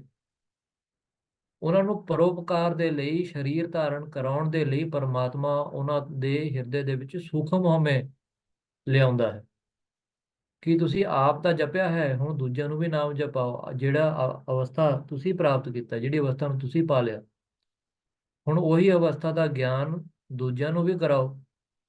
ਜਦ ਤੱਕ ਸੂਖਮ ਹਉਮੈ ਨਹੀਂ ਹੁੰਦੀ, ਤਦ ਤੱਕ ਇਹ ਕਿਰਿਆ ਵੀ ਨਹੀਂ ਹੁੰਦੀ। ਫਿਰ ਜਨ ਪਰਉਪਕਾਰੀ ਵਾਲੇ ਵੀ ਜਿਹੜੀ ਅਵਸਥਾ ਹੈ, ਉਹ ਵੀ ਨਹੀਂ ਹੁੰਦੀ। ਜਿੱਥੇ ਹਉਮੈ ਦਾ ਬਿਲਕੁਲ ਹੀ ਨਾਸ਼ ਹੋ ਜਾਵੇ, ਉਥੇ ਪ੍ਰਭੂ ਦੇ ਨਾਲ ਏਕਤਾ ਹੋ ਜਾਂਦੀ ਹੈ। ਦੂਜੀ ਗੱਲ, ਜਿੱਥੇ ਨਾਸ਼ ਵੀ ਹੋ ਜਾਵੇ, ਜਿਵੇਂ ਗੁਰੂ ਗੋਬਿੰਦ ਸਿੰਘ ਜੀ ਮਹਾਰਾਜ ਜੀ ਕਹਿੰਦੇ ਨੇ, ਹਿਮਕੁੰਡ ਪਰਬਤ ਤੇ ਬੈਠ ਕਰਕੇ ਮਹਾਰਾਜ ਜੀ ਨੇ ਤਪੱਸਿਆ ਕੀਤੀ ਤੇ ਦ્વੈ ਤੇ ਏਕ ਰੂਪ ਹੋ ਗਏ। ਉਥੇ ਹਉਮੈ ਦਾ ਪੂਰਾ ਹੀ ਨਾਸ਼ ਹੋ ਗਿਆ। ਜਦ ਹਉਮੈ ਦਾ ਨਾਸ਼ ਵੀ ਹੋ ਜਾਵੇ, ਤਾਂ ਫਿਰ ਅਕਾਲ ਪੁਰਖ ਦਾ ਹੁਕਮ ਹੁੰਦਾ ਹੈ। ਜਿਵੇਂ ਸਮੁੰਦਰ ਦੇ ਵਿੱਚ ਲਹਿਰ ਉੱਠਦਾ ਹੈ, ਤੇ ਲਹਿਰ ਦਾ ਆਪਣਾ ਮਨ ਤਾਂ ਨਹੀਂ ਕਰਦਾ ਉੱਠਣ ਦਾ, ਪਰ ਹਵਾ ਚੱਲਦੀ ਹੈ ਤਾਂ ਉੱਠ ਜਾਂਦਾ ਹੈ। ਇਵੇਂ ਕਹਿੰਦੇ ਨੇ, ਅਕਾਲ ਪੁਰਖ ਜੀ ਨੇ ਗੁਰੂ ਗੋਬਿੰਦ ਸਿੰਘ ਜੀ ਨੂੰ ਕਿਹਾ ਕਿ ਮੈਂ ਆਪਣਾ ਪੁੱਤਰ ਤੈਨੂੰ ਬਣਾਇਆ ਹੈ, ਤੇ ਹੁਣ ਜਗਤ ਦੇ ਵਿੱਚ ਜਾ ਕਰਕੇ ਤੀਸਰ ਪੰਥ ਦਾ ਪ੍ਰਕਾਸ਼ ਕਰੋ। ਭਾਵ ਆਤਮ ਦਾ ਜਿਹੜਾ ਗਿਆਨ ਹੈ, ਉਹ ਪ੍ਰਚਲਿਤ ਕਰੋ, ਸਿੱਖੀ ਦੀ ਲਹਿਰ ਚਲਾਓ, ਗੁਰੂ ਦੀ ਬਾਣੀ ਦਾ ਪ੍ਰਚਾਰ ਕਰੋ। ਇਹ ਦੂਜਾ ਕਾਰਨ ਬਣਦਾ ਹੈ ਅਵਤਾਰ ਦਾ ਆਉਣ ਦਾ, ਗੁਰੂ ਪੀਰ ਦੇ ਆਉਣ ਦਾ।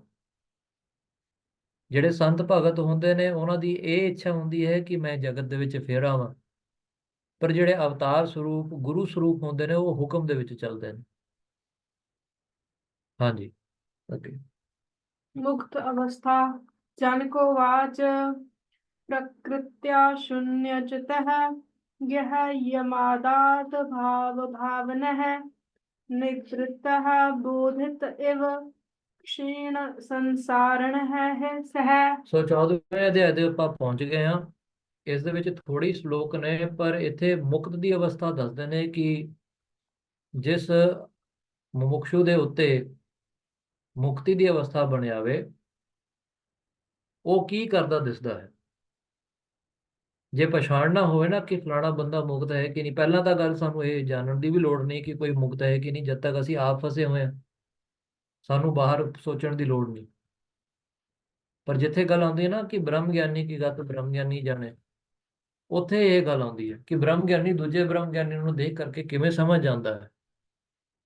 ਹਾਂਜੀ, ਸੋ ਇੱਥੇ ਕਹਿ ਰਹੇ ਨੇ ਕਿ ਜੈਸਾ ਸੁਪਨਾ ਰੈਣ ਕਾ ਤੈਸਾ ਸੰਸਾਰ, ਕਿ ਜਿਹਨੇ ਮੁਕਤੀ ਨੂੰ ਪਾਇਆ ਹੈ, ਜਿਹੜੇ ਬ੍ਰਹਮ ਗਿਆਨ ਦੇ ਸਿਖਰਲੀ ਅਵਸਥਾ ਦੇ ਵਿੱਚ ਹੈ, ਉਹ ਸੁਭਾਵਿਕ ਹੀ ਇਹ ਸਮਝਦਾ ਹੈ ਕਿ ਇਹ ਤਾਂ ਸਾਰਾ ਹੀ ਜਗਤ ਜੋ ਹੈ ਸੁਪਨਾ ਜਿਵੇਂ ਚੱਲਦਾ ਹੈ ਰਾਤ ਦਾ, ਉੱਠ ਕਰਕੇ ਦੇਖੀਏ ਤਾਂ ਉਹਦੀ ਕੋਈ ਹੋਂਦ ਨਹੀਂ, ਬਸ ਇੱਕ ਯਾਦ ਜੀ ਰਹਿ ਜਾਂਦੀ ਹੈ, ਕਦੇ ਕਦੇ ਤਾਂ ਯਾਦ ਵੀ ਨਹੀਂ ਰਹਿੰਦਾ।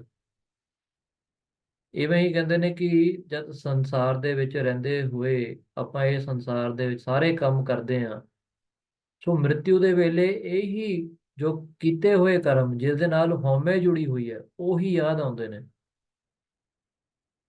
ਸੋ ਮਨ ਦੇ ਵਿੱਚ ਜਿਹੜੇ ਫੁਰਨੇ ਚੱਲਦੇ ਨੇ ਉਹਦੇ ਕਰਕੇ ਮਨ ਉਹਨਾਂ ਕਰਮਾਂ ਦੇ ਨਾਲ ਜੁੜ ਕਰਕੇ ਅਗਲੇ ਸਰੀਰ ਨੂੰ ਧਾਰਨ ਕਰ ਲੈਂਦਾ ਹੈ, ਉਹਨਾਂ ਕਰਮਾਂ ਦੀ ਪੂਰਤੀ ਦੇ ਲਈ, ਭਾਵ ਫਲ ਭੋਗਣ ਦੇ ਲਈ।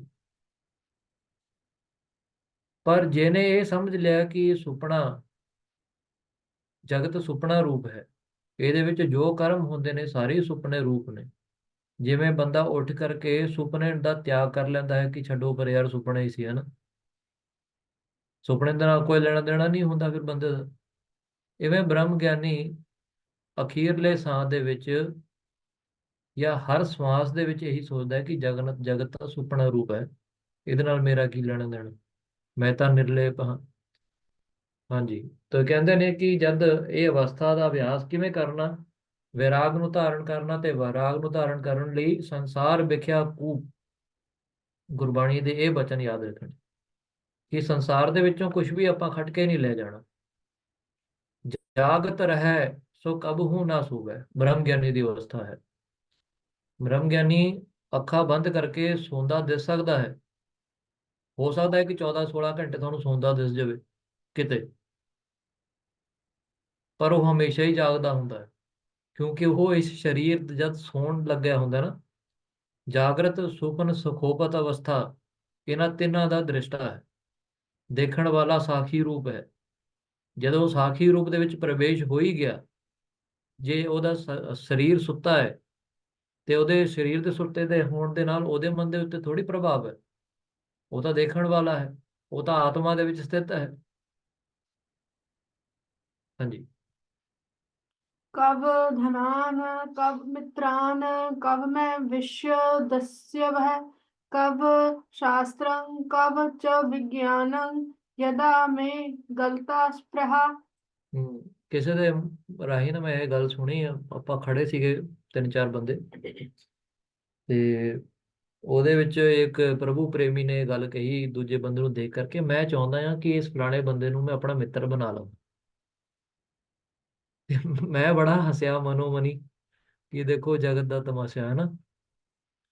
ਤੇ ਇੱਥੇ ਜਨਕ ਜੀ ਕਹਿ ਰਹੇ ਨੇ ਕਿ ਜਦੋਂ ਮੇਰੀ ਇੱਛਾ ਹੀ ਖਤਮ ਹੋ ਗਈ ਤਦ ਧਨ ਮਿੱਤਰ ਵਿਸ਼ੇ ਰੂਪੀ ਡਾਕੂ, ਸ਼ਾਸਤਰ ਅਤੇ ਗਿਆਨ ਕਿੱਥੇ ਹਨ। ਭਾਵ ਕਿਸੇ ਦੀ ਵੀ ਇੱਛਾ ਨਹੀਂ ਰਹਿੰਦੀ, ਫਿਰ ਇਹ ਕਹਿਣਾ ਮੈਂ ਫਲਾਣੇ ਬੰਦੇ ਨੂੰ ਮਿੱਤਰ ਬਣਾ ਲਵਾਂ, ਫਲਾਣੇ ਬੰਦੇ ਦਾ ਤਿਆਗ ਕਰ ਲਵਾਂ। ਅੱਛਾ, ਹੁਣ ਇਸ ਤੇ ਵੀ ਆ ਜਾਓ ਗੱਲ, ਆਪਾਂ ਹੁਣ ਗ੍ਰੰਥ ਪੜ੍ਹ ਰਹੇ ਹਾਂ, ਜਿਨ੍ਹਾਂ ਨੂੰ ਤਾਂ ਆਤਮਬੋਧ ਹੋ ਗਿਆ ਉਹਨਾਂ ਨੂੰ ਅੱਗੇ ਕੋਈ ਗ੍ਰੰਥ ਪੜ੍ਹਨ ਦੀ ਲੋੜ ਨਹੀਂ, ਫਿਰ ਤਾਂ ਉਹ ਸਿਰਫ ਨਾਮ ਜਪਣ, ਨਾਮ ਦਾ ਹੀ ਅਭਿਆਸ ਕਰਨ, ਉਹ ਹੀ ਹੈ ਬਸ ਸਿਖਰਲੀ ਅਵਸਥਾ। ਜਿਨ੍ਹਾਂ ਨੂੰ ਹਜੇ ਨਹੀਂ ਹੋਇਆ ਉਹਨਾਂ ਨੂੰ ਹਜੇ ਕੁਝ ਸੁਣਨਾ, ਕੁਝ ਕਹਿਣਾ ਬਾਕੀ ਹੈ, ਤੇ ਜਦ ਹੋ ਜਾਵੇਗਾ ਤੇ ਤੁਹਾਨੂੰ ਕਲਾਸਾਂ ਦੀ ਕੋਈ ਲੋੜ ਨਹੀਂ ਪੈਣੀ, ਤੁਸੀਂ ਆਪਣੇ ਆਪ ਦੇ ਵਿੱਚ ਹੀ ਇੱਕ ਕਲਾਸ ਹੋ, ਜਦ ਮਰਜ਼ੀ ਆਪਣੇ ਆਤਮਾ ਦਾ ਆਨੰਦ ਲੈ ਲਓ, ਹੈ ਨਾ। ਕਹਿੰਦੇ ਨੇ ਨਾ ਜਦ ਤੱਕ ਬੋਰ ਦੇ ਵਿੱਚੋਂ ਪਾਣੀ ਨਹੀਂ ਨਿਕਲਦਾ ਉਤੋਂ ਪਾਣਾ ਪੈਂਦਾ। ਇਵੇਂ ਅਸੀਂ ਜੋ ਹੁਣ ਕਲਾਸ ਦੇ ਰਾਹੀਂ ਕਰ ਰਹੇ ਹਾਂ ਉਤੋਂ ਪਾਣੀ ਪਾਈ ਜਾਂਦੇ ਆ, जब अंदरों पानी आना शुरू हो गया, फिर उत्तों पानी पाने की लोड़ नहीं। हाँ जी, जब तुसी अपने सोमे ਨੂੰ ਜਾਣ ਹੀ ਲਿਆ, ਫਿਰ ਬਾਰ-ਬਾਰ ਪੁੱਛ ਕੇ ਜਾਂ ਸੁਣ ਕਰਕੇ ਕੀ ਲੋੜ। ਫਿਰ ਉੱਥੇ ਗ੍ਰੰਥ ਪੜ੍ਹਨੇ ਪੜਾਉਣੇ ਵੀ ਰਹਿ ਜਾਂਦੇ ਨੇ, ਉਹ ਵੀ ਖਤਮ ਹੋ ਜਾਂਦਾ ਹੈ। ਗੁਰ ਪ੍ਰਸਾਦ ਆਪਨ ਆਪ ਸੂਝੈ, ਤਿਸ ਕੀ ਜਾਣਹੁ ਤ੍ਰਿਸ਼ਨਾ ਬੁਝੈ। ਜਿਸ ਨੇ ਆਪਣੇ ਆਪ ਨੂੰ ਜਾਣ ਹੀ ਲਿਆ, ਉਹਦੇ ਮਨ ਦੇ ਵਿੱਚ ਸ਼ੁਭ ਅਸ਼ੁਭ ਕੋਈ ਵਿਚਾਰ ਨਹੀਂ ਆਉਂਦੇ। ਹਾਂਜੀ। विज्ञाते साक्ष पुरुषे परमात्मन चे च ईश्वरे नैराश्य बंध मोक्षे च न चिंता मुक्त ये मम। ਕਹਿੰਦੇ ਕਿ ਸਾਖੀ ਪੁਰਖ ਜੋ ਹੈ ਪਰਮਾਤਮਾ ਅਤੇ ਈਸ਼ਵਰ ਨੂੰ ਜਾਣ ਕੇ ਬੰਧਨ ਮੋਖ ਪ੍ਰਤੀ ਇੱਛਾ ਰਹਿਤ ਮੈਨੂੰ ਮੁਕਤੀ ਲਈ ਚਿੰਤਾ ਨਹੀਂ। ਮੁਕਤੀ ਦੀ ਇੱਛਾ ਤਾਂ ਹੋਵੇ ਨਾ ਜੇ ਮੈਂ ਬੰਧਨ ਤੋਂ ਡਰਦਾ ਹੋਵਾਂ। ਭਾਵ ਇਹਦਾ ਮਤਲਬ ਹੈ ਹਜੇ ਮੂਲ ਮੰਤਰ ਨੂੰ ਅਸੀਂ ਦ੍ਰਿੜ ਨਹੀਂ ਕੀਤਾ। ਮਹਾਰਾਜ ਕੀ ਕਹਿ ਰਹੇ ਨੇ, ਇੱਕ ਓੰਕਾਰ ਸਤਨਾਮ ਕਰਤਾ ਪੁਰਖ ਨਿਰਭਉ। ਪਹਿਲੇ ਆਇਆ ਕਰਤਾ ਪੁਰਖ ਦੇ ਬਾਅਦ ਨਿਰਭਉ। ਜਿਹਨੇ ਇਹ ਜਾਣ ਲਿਆ ਕਿ ਸੰਸਾਰ 'ਚ ਜੋ ਹੋ ਰਿਹਾ ਹੈ ਮੇਰੇ ਨਾਲ, ਜੋ ਹੋ ਰਿਹਾ ਕਿ ਕਰਤਾ ਪੁਰਖ ਹੈ ਉਹ ਕਰ ਰਿਹਾ ਹੈ, ਜੇ ਇਹ ਜਾਣ ਲਿਆ, ਦ੍ਰਿੜ ਹੋ ਗਈ ਇਹ ਗੱਲ, ਫਿਰ ਆਪਣੇ ਆਪ ਹੀ ਨਿਰਭਉ ਦੀ ਅਵਸਥਾ ਆ ਜਾਂਦੀ ਹੈ। ਸੋ ਮੂਲ ਮੰਤਰ ਦੇ ਦੂਜੇ ਗੁਣ ਨੂੰ ਹੀ ਅਸੀਂ ਅਪਣਾ ਨਹੀਂ ਸਕੇ ਹਜੇ ਤੱਕ। ਪਹਿਲੇ ਗੁਣ ਨੂੰ ਨਹੀਂ ਅਪਣਾਏ ਤਾਂ ਹੀ ਤਾਂ ਦੂਜੇ ਨੂੰ ਨਹੀਂ ਅਪਣਾ ਸਕੇ। ਜੇ ਮੰਨ ਹੀ ਲਈਏ ਕਿ ਸਾਰਾ ਕੁਝ ਆਤਮਾ ਰੂਪ ਪਰਮਾਤਮਾ ਆਪ ਕਰ ਰਿਹਾ ਹੈ, ਫਿਰ ਦੁੱਖ ਸੁੱਖ ਕਿਸ ਦਾ, ਚਿੰਤਾ ਕਿਸ ਗੱਲ ਦੀ, ਨਿਰਭਉ ਅਵਸਥਾ ਆ ਜਾਣੀ ਚਾਹੀਦੀ ਹੈ। ਸੋ ਕਹਿੰਦੇ ਨੇ ਮੈਨੂੰ ਹੁਣ ਕਿਸੇ ਚੀਜ਼ ਦਾ ਡਰ ਹੀ ਨਹੀਂ। ਜੇ ਡਰ ਹੀ ਨਹੀਂ ਤੇ ਮੁਕਤੀ ਕਿਸ ਚੀਜ਼ ਦੇ ਮੈਂ ਭਾਲਾਂ। ਮੁਕਤੀ ਤਾਂ ਤਾਂ ਚਾਹੀਏ ਨਾ ਜੇ ਬੰਧਨ ਦੇ ਵਿੱਚ ਹੋਵੇ ਕੋਈ। ਕਹਿੰਦੇ ਜਦ ਜਾਣ ਹੀ ਲਿਆ ਕਿ ਸੰਸਾਰ 'ਚ ਅਕਾਲ ਪੁਰਖ ਹੀ ਕਰਤਾ ਹੈ, ਜੋ ਉਹ ਕਰੂਗਾ ਉਦਾਂ ਹੀ ਹੋਣਾ ਹੈ, ਤੇ ਹੁਣ ਤਾਂ ਮੈਨੂੰ ਮੁਕਤੀ ਦੀ ਵੀ ਇੱਛਾ ਨਹੀਂ ਰਹੀ। ਇਸ ਕਰਕੇ ਮੈਂ ਮੁਕਤੀ ਦਾ ਹੀ ਰੂਪ ਹੋ ਗਿਆ ਹਾਂ। ਹਾਂਜੀ। अंत है विकल्प शून्यस्य वह स्वच्छंद चारण है भ्रांतस्य इव दशा ताह ताह तादृशः एव जानते। ਅੰਦਰੋਂ ਵਿਕਲਪ ਰਹਿਤ ਦੀਆਂ, ਬਾਹਰੋਂ ਸੁਛੰਦ ਵਿਚਰਨ ਵਾਲੇ ਪ੍ਰਾਤ ਪੁਰਸ਼ ਵਰਗੇ ਦੀਆਂ ਉਹਨਾਂ ਦਸਵਾਂ ਦਸ਼ਾਵਾਂ ਨੂੰ ਉਸ ਵਰਗੇ ਹੀ ਸਮਝਦੇ ਹਨ। ਮਹਾਰਾਜ ਜੀ ਬਾਣੀ 'ਚ ਕਹਿ ਰਹੇ ਨੇ ਕਿ ਬ੍ਰਹਮ ਗਿਆਨੀ ਬੰਧਨ ਤੇ ਮੁਕਤਾ। ਬ੍ਰਹਮ ਗਿਆਨੀ ਦੇ ਮਨ ਨੂੰ ਕੋਈ ਵੀ ਬੰਧਨ ਨਹੀਂ, ਇਸ ਕਰਕੇ ਉਹ ਸਾਖਸ਼ਾਤ ਹੀ ਮੁਕਤੀ ਦੇ ਰੂਪ ਨੇ, ਬ੍ਰਹਮ ਗਿਆਨ ਸਰੂਪ ਨੇ, ਪਰਮਾਤਮਾ ਰੂਪ ਨੇ। ਤੇ ਬ੍ਰਹਮ ਗਿਆਨੀ ਨਿਰਮਲ ਤੇ ਨਿਰਮਲ ਆ। ਪ੍ਰਸ਼ਨ ਇਹ ਉੱਠਦਾ ਹੈ ਕਿ ਜਦ ਬ੍ਰਹਮ ਗਿਆਨੀ ਇਹ ਸੋਚਦਾ ਹੈ ਜਾਂ ਇਹਦਾ ਅਭਿਆਸ ਇਹ ਹੋ ਚੁੱਕਿਆ ਹੈ ਕਿ ਨਾ ਉਹ ਸਰੀਰ ਹੈ, ਨਾ ਬਾਣੀ ਹੈ, ਨਾ ਮਨ ਹੈ, ਪ੍ਰਸ਼ਨ ਸੁਣਨ ਵਾਲੇ ਨੂੰ ਇਹ ਉੱਠਣਾ ਚਾਹੀਦਾ ਹੈ ਕਿ ਇਹਦਾ ਮਤਲਬ ਬ੍ਰਹਮ ਗਿਆਨੀ ਜੋ ਵੀ ਕਰ ਲੈ ਚੱਲ ਜੂਗਾ। ਕਿ ਉਹ ਜੇ ਕਿਸੇ ਦਾ ਬੁਰਾ ਕਰ ਲਵੇ ਤਾਂ ਵੀ ਚੱਲੂਗਾ, ਮਾੜੇ ਕਰਮ ਕਰੇ ਤਾਂ ਵੀ ਚੱਲੂਗਾ। ਸੁਖਮਨੀ ਸਾਹਿਬ ਦੀ ਬਾਣੀ ਕੀ ਕਹਿ ਰਹੇ ਨੇ? ਸੁਖਮਨੀ ਸਾਹਿਬ ਕਹਿੰਦੇ ਨੇ ਕਿ ਬ੍ਰਹਮ ਗਿਆਨੀ ਨਿਰਮਲ ਤੇ ਨਿਰਮਲਾ, ਜੈਸੇ ਮੈਲ ਨਾ ਲਾਗੈ ਜਲਾ। ਬ੍ਰਹਮ ਗਿਆਨੀ ਬ੍ਰਹਮ ਦੀ ਅਵਸਥਾ ਦੇ ਵਿੱਚ ਪਹੁੰਚ ਕਰਕੇ ਨਿਰਮਲ ਕਰਮ ਕਰਦਾ ਹੈ।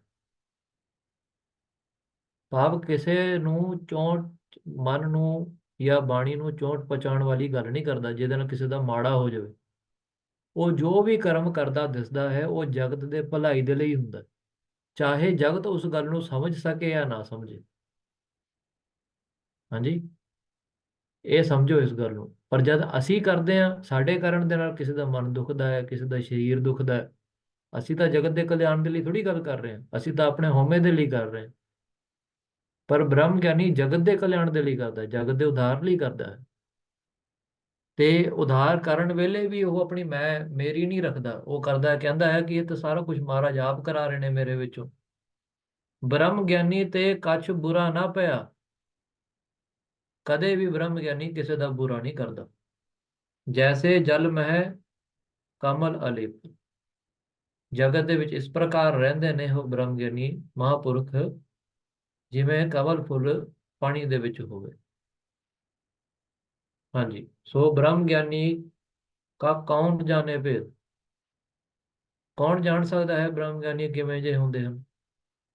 ਕੌਣ ਪੁੱਛ ਸਕਦਾ ਹੈ ਕਿ ਤੁਸੀਂ ਮੁਕਤ ਹੋ ਕਿ ਨਹੀਂ? ਅਵਲ ਤਾਂ ਇਹ ਪੁੱਛਣਾ ਹੀ ਬਹੁਤ ਵੱਡਾ ਪਾਪ ਹੈ। ਤਾਂ ਪੁੱਛੀਏ ਜੇ ਅਸੀਂ ਉਸ ਅਵਸਥਾ ਦੇ ਹੋ ਚੁੱਕੇ ਹਾਂ। ਜੇ ਹੋ ਚੁੱਕੇ ਹਾਂ ਤਾਂ ਸਾਨੂੰ ਪੁੱਛਣ ਦੀ ਲੋੜ ਨਹੀਂ ਪੈਂਦੀ। ਜੇ ਮੈਂ ਆਪ ਰੋਗੀ ਹਾਂ ਤੇ ਲੋਕਾਂ ਨੂੰ ਮੈਂ ਜਾਈ ਪੁੱਛਾਂ ਬਈ ਤੁਸੀਂ ਸੁਖੀ ਹੋ, ਤੁਸੀਂ ਸੁਖੀ ਹੋ, ਇਹਦੇ ਨਾਲ ਮੇਰਾ ਕੀ ਲਾਭ? ਜੇ ਮੈਂ ਸੁਖੀ ਹੋ ਚੁੱਕਿਆ ਹਾਂ ਤੇ ਫਿਰ ਤਾਂ ਮੈਂ ਸੁੱਖ ਦੇ ਬਾਰੇ ਪ੍ਰਚਾਰ ਕਰ ਸਕਦਾ, ਦੱਸ ਸਕਦਾ ਕਿ ਤੁਸੀਂ ਵੀ ਇਸ ਅਵਸਥਾ ਨੂੰ ਪਹੁੰਚ ਸਕਦੇ ਹੋ। ਸੋ ਕਿਸੇ ਨੂੰ ਪੁੱਛਣਾ ਕਿ ਭਾਈ ਤੂੰ ਕਿਹੜੀ ਅਵਸਥਾ ਦਾ ਮਾਲਕ ਹੈ, ਇਹਦੇ ਵਿੱਚ ਹਉਮੈ ਦਾ ਹੀ ਪ੍ਰਗਟਾਵਾ ਹੈ, ਹੋਰ ਕੁਝ ਵੀ ਨਹੀਂ। ਹਾਂਜੀ। ਸੋ ਬ੍ਰਹਮ ਗਿਆਨੀ ਕੀ ਗਤ ਬ੍ਰਹਮ ਗਿਆਨੀ ਜਾਣੈ। ਉਹ ਬ੍ਰਹਮ ਗਿਆਨੀ ਜਦ ਆਪਸ 'ਚ ਮਿਲਦੇ ਨੇ, ਜਾਂ ਬ੍ਰਹਮ ਗਿਆਨੀ ਆਪਣੇ ਅੰਦਰ ਦੀ ਅਵਸਥਾ ਨੂੰ ਜਾਣਨ ਵਾਲਾ ਹੈ। ਸੋ ਇਹ ਵੀ ਗੱਲ ਆਉਂਦੀ ਹੈ ਕਿ ਜਦ ਦੋ ਲਹਿਰ ਇਕੱਠੇ ਹੋ ਜਾਣ ਨਾ, ਜਾਂ ਦੋ ਲਹਿਰਾਂ ਦਾ ਮਿਲਾਪ ਹੋ ਜਾਵੇ ਪਰਸਪਰ, ਤਾਂ ਫਿਰ ਲਹਿਰ ਸ਼ਾਂਤ ਹੋ ਜਾਂਦੀ ਹੈ। ਸਮੁੰਦਰ ਦੇ ਕੰਢੇ ਉੱਤੇ ਜਾ ਕਰਕੇ ਕਦੇ ਦੇਖਿਓ ਕਿ ਇੱਕ ਆਉਂਦੀ ਹੋਈ ਲਹਿਰ ਤੇ ਇੱਕ ਜਾਂਦੀ ਹੋਈ ਲਹਿਰ ਜਦ ਮਿਲਣ ਤਾਂ ਉਹਨਾਂ ਦੀ ਹੋਂਦ ਨਹੀਂ ਰਹਿੰਦੀ, ਉਹ ਭਾਵ ਸ਼ਾਂਤ ਹੋ ਜਾਂਦੇ ਨੇ। ਇਵੇਂ ਕਹਿੰਦੇ ਨੇ ਜਦ ਦੋ ਬ੍ਰਹਮ ਗਿਆਨੀ ਮਿਲ ਜਾਣ ਨਾ ਇਕੱਠੇ, ਤਾਂ ਉਹਨਾਂ ਦੇ ਵਿੱਚ ਵਿਚਾਰ ਹੁੰਦੀ ਨਹੀਂ ਦਿਸਦੀ, ਉਹ ਚੁੱਪ ਹੀ ਰਹਿੰਦੇ ਨੇ, ਆਪਸ ਦੇ ਵਿੱਚ ਕੋਈ ਬੋਲ ਚਾਲ ਨਹੀਂ ਕਰਦੇ, ਫਤਿਹ ਬੋਲ ਕਰਕੇ ਅੱਗੇ ਲੰਘ ਜਾਂਦੇ ਨੇ। ਹਾਂਜੀ। ਸੋ ਇਹ ਬ੍ਰਹਮ ਗਿਆਨੀ ਦੇ ਲੱਛਣ ਦੱਸੇ ਨੇ ਅਸ਼ਟਾਵਕਰ ਗੀਤਾ ਦੇ ਵਿੱਚ। ਤੇ ਇੱਥੇ ਸਾਨੂੰ ਆਪਣੇ ਉੱਤੇ ਝਾਤੀ ਮਾਰ ਕਰਕੇ ਦੇਖਣੀ ਚਾਹੀਦੀ ਹੈ ਕਿ ਆਨੰਦ ਦੇ ਵਿੱਚ ਅਸੀਂ ਕਿੱਥੇ ਖੜੇ ਹਾਂ, ਬ੍ਰਹਮ ਗਿਆਨੀ ਦੇ ਵਿੱਚ ਆਪਾਂ ਕਿੱਥੇ ਤੱਕ ਖੜੇ ਹਾਂ, ਸਾਡਾ ਅਭਿਆਸ ਕਿੰਨਾ ਹੈ। ਅਸੀਂ ਤਾਂ ਆਪਣੇ ਮੂਲ ਸਰੂਪ ਨੂੰ ਹੀ ਜਾਣਨ ਆਏ ਆ ਨਾ। ਜੇ ਉਹਨੂੰ ਜਾਣੇ ਬਗੈਰ ਚੱਲ ਜਾਈਏ ਤੇ ਮਹਾਰਾਜ ਕਿਰਪਾ ਕਰਕੇ ਫਿਰ ਸਾਨੂੰ ਮੌਕਾ ਦੇ ਦਿੰਦੇ ਨੇ ਕਿ ਅਸੀਂ ਉਸ ਅਵਸਥਾ ਨੂੰ ਪ੍ਰਾਪਤ ਕਰੀਏ। ਹਾਂਜੀ। ਸੋ ਇੱਥੇ ਆਪਾਂ ਵਿਚਾਰ ਇੱਥੇ ਤੱਕ ਰੱਖਦੇ ਹਾਂ। ਅੱਗੇ 15ਵਾਂ ਅਧਿਆਇ ਤੇ ਉਹਦੇ ਬਾਅਦ ਮੇਰਾ ਖਿਆਲ ਸਿਰ 5 ਅਧਿਆਇ ਹੋਰ ਰਹਿੰਦੇ ਨੇ। ਸੋ ਮਹਾਰਾਜ ਛੇਤੀ ਇਸ ਗ੍ਰੰਥ ਦਾ ਭੋਗ ਪਵਾ ਦੇਣਗੇ। ਤੇ ਹੋਏ ਭੁੱਲਾਂ ਚੁੱਕਾਂ ਦੀ ਖਿਮਾ ਮੰਗਦਾ। ਵਾਹਿਗੁਰੂ ਜੀ ਕਾ ਖਾਲਸਾ, ਵਾਹਿਗੁਰੂ ਜੀ ਕੀ ਫਤਿਹ।